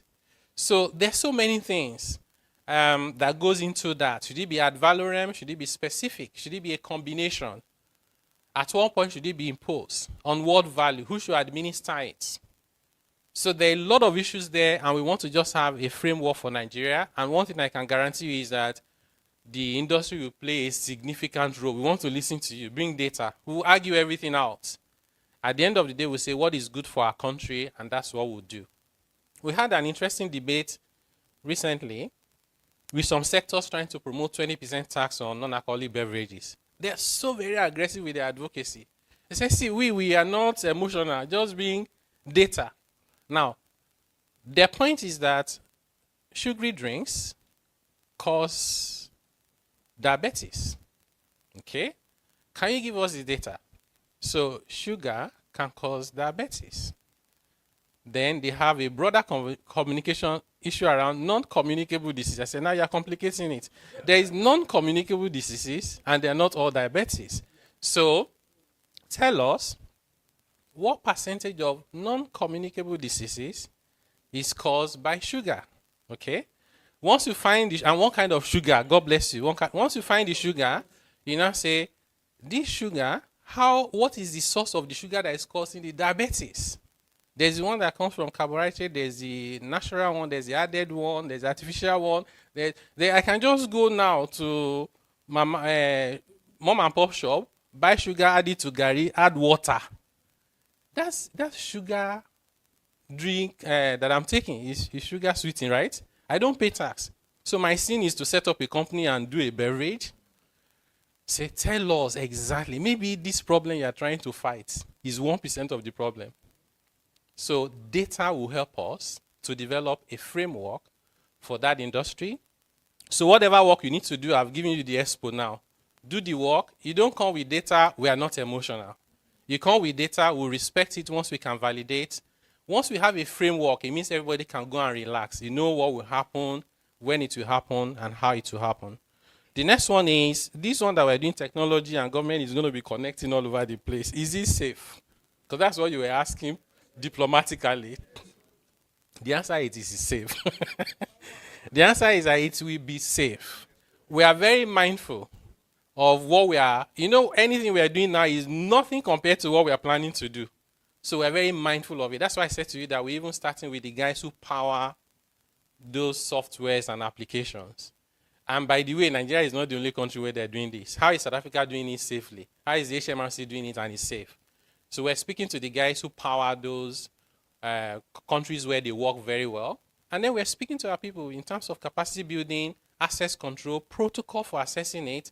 And when you look at the laws, you see stiff penalties we've included there for individuals within the tax offices for violation of this kind of privacy and breach of security. Again, not perfect, but at least a framework that can take us forward. And then we build from there. Fiscalization of VAT and the fact that the experience with FRS trying to fiscalize hasn't really worked very well. Valid point. It hasn't worked very well because there's no legal framework. Many taxpayer was fighting them. I fought the FRS myself when I was in the private sector. It was Fowler. He called the Big Four accounting firm and said he wanted to do fiscalization. I said, you are starting with us. Do we look like the tax evaders to you? So we refused. The guy said, some aviation sector. I said, but that's aviation sector. Maybe they didn't understand what you were asking them to do. When you call the Big Four, you need to prepare because we know what we are doing. We refused. Now, why did we refuse? They were going to be using consultants. You send somebody to go and plug something. I don't know what they are extracting from my system. I'm going to be vulnerable. But now we have created a framework that does not allow the use of consultants. Government has to do it, and there are minimum standards. So which means we have more confidence in the setup. And therefore, you don't have a choice as to whether you agree with the government or not. The law says you must agree. Let's make it work together. So, but once you read the details of the law, if you have any specific issues where you have concerns, do let us know. We can take them forward. This global minimum tax. For multinationals, nobody is really complaining, per se. Local firm, we are concerned about the threshold. I tried to explain how we came up with the threshold. Is the abuse of waivers and incentive we are trying to curb. But we are open to discussions around the threshold. What we have actually put there is that the regulators, although I know you may not totally believe in it, we're saying that the FRS can increase, but they cannot reduce the threshold. So which means if you have more data without going to the National Assembly, you can say this is 100 billion, no longer 20. But FRS cannot say 20 billion is too much, let's do 10. They can increase, but they cannot reduce. Because we talked about these issues, but we'll need data again to show that there are people who are 20 billion who are being punished by paying 15% when the rate is 25. And this is the justification. So if you have compelling reasons, I'll say why not.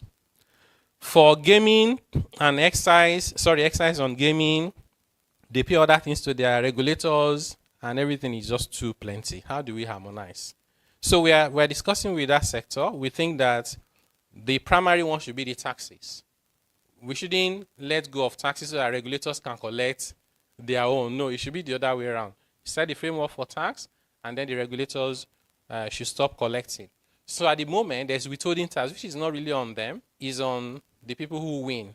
That's the one we've done. The one in the law will not take effect until there's a gazette with a commencement date. The reason why we put that is so we have enough time to do all these back and forth with the regulators to stop the other payment they are making, ultimately to harmonize what they pay, but they have to pay. I know they don't want to pay, but they have to pay.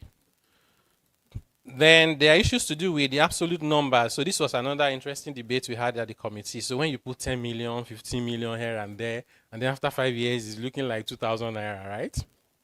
So we try to address that. In some cases, we put multiples of annual minimum wage. But I agree with you. There are instances where we haven't put any control, safeguard to make sure that is. So we'll think about maybe something in definition or transition.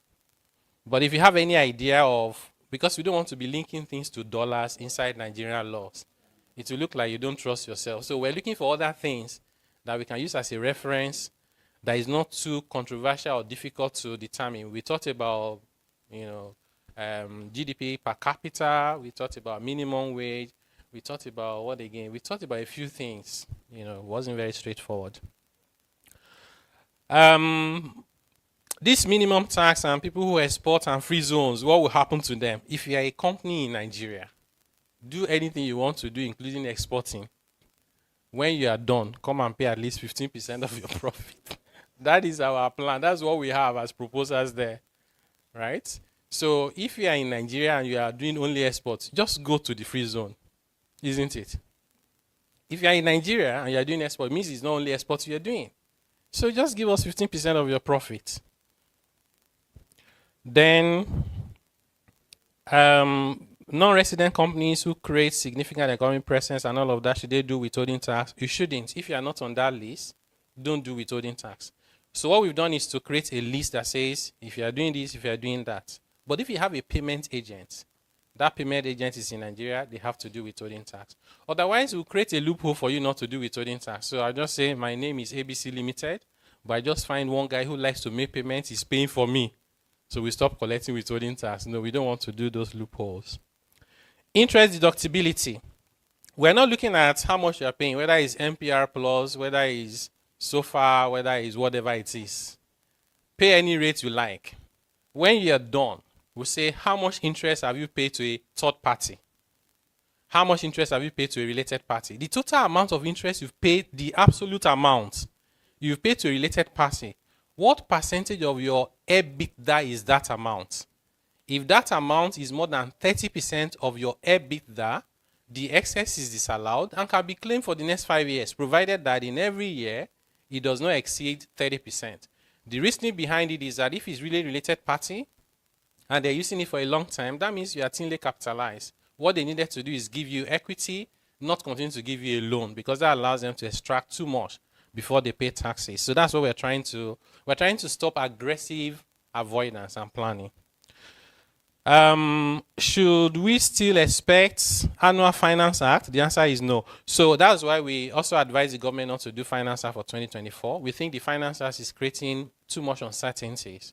Last minute, you just see a new Finance Act, and you have to worry about what. So we feel like if you do this reform for the next 5 years, we should just be fine. After 5 years, you can do one review, amend a few things, and also wait again for maybe another 5 years. So our timeline that we recommend is 5 years for reviewing the laws. What happens to transfer pricing? We haven't said a lot about it. And so I asked a question about the Finance Act that were previously enacted. So all of them have been incorporated into the bills. If they haven't been incorporated, they become null and void once these bills are passed. So anything you can't find in these bills does not exist after the bills have been passed. So that's what we have done. Okay? I see you're feeling uncomfortable about that. Can you give one example you are concerned about? Yeah, so we've put it in the new law. So that's what I'm saying. Anything that we have now, we considered in writing the new bills.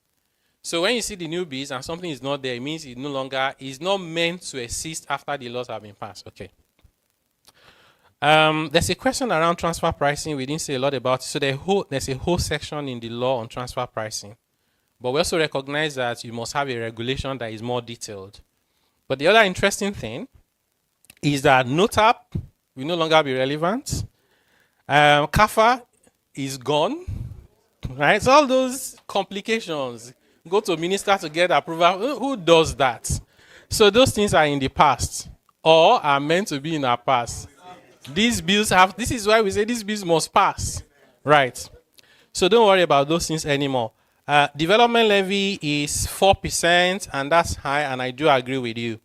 What we're trying to do is to be mindful of the impact of our reform on government revenue in the immediate term. You know, some of the things we are saying that will bring us revenue without imposing additional tax burden will not happen in 1 year. If you drop government revenue significantly in year 1, we will be in trouble. So we're trying to face it. That's why even the 30% is not coming to 25 immediately. It goes to 27.5%, and you pay 4%. In fact, that 4% for some people will be more than what they are paying now. But together with the 27.5%, it will not be more than all they are paying now. That 4% goes down to 2% by 2030. By that 2030, no agency will get a portion of it anymore. The entire 2% goes to the loan fund to provide loan to, our idea of education is that Nigerian universities should charge an amount that is close to commercial fees so that indigent students will get a loan to go to school. Those who are not so poor will just pay the fees, and then our universities can compete with the best in the world. A university lecturer, a professor is earning 400K per month. You can't get the best out of them. Tuition in universities today in Nigeria is between 50K and 200. With what can you do with that? So this is really our idea. That's why the reason why we could not totally eliminate the development levy is because of the education bit. We thought that's important. Then, what's the reception with the lawmakers? We were with them, we were at the House. We had a 2-day retreat with the Senate. Very positive, very receptive. We had a whole day with the House of Rep on Monday. The Speaker, Deputy Speaker, all of them were there from the beginning to the end. In fact, one of them made a comment that they came to come and be passing laws. Now they made them to attend university classes. But it was all very positive feedback. They were very happy with us, and they loved the thinking behind our recommendation. Many of them came to us and said, we didn't even know this is what you were saying before. But a few of them still confess that this is not about your bills, right? So you can't take away politics. That's what it is everywhere in the world. But we are very optimistic that we have the majority of the lawmakers who will support it, and that's all you need to get it through. We continue to engage with the governors. They are our critical stakeholders. In fact, I feel like next to Mr. President, they are the next. If we lose the governors, half of these reforms will not be implemented. Some of the things we need implemented require their blessings.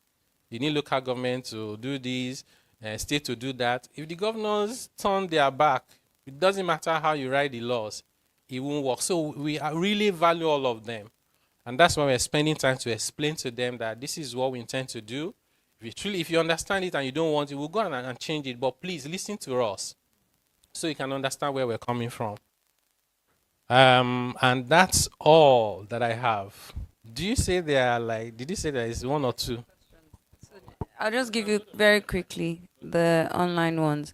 So someone is asking for projected revenues from all these reforms, social economic impact assessment, if any was done, and then any reliefs for taking care of the vulnerable, because this doesn't seem to consider that. And then the others are really just share the slides, if you may. All right, thank you. Maybe this person works for the government. So that's I like, what is the projected revenues? So we have the projected revenue, but we're not going to share it publicly. So we're sharing that with the government. So the governors, the finance minister, those are the guys that need to say, this is your waiver, your agreement. What does it mean? Like I'll tell you, when we did the analysis for VAT, what we're doing now, reduce VAT revenue by 60%. You know, you can't just say because you want to do waivers, you just crash government overnight. So even with the adjustment to VAT rate, it does not compensate for the reduction. We're hoping that we then get people who are not paying to start paying, and that's where the money will come from.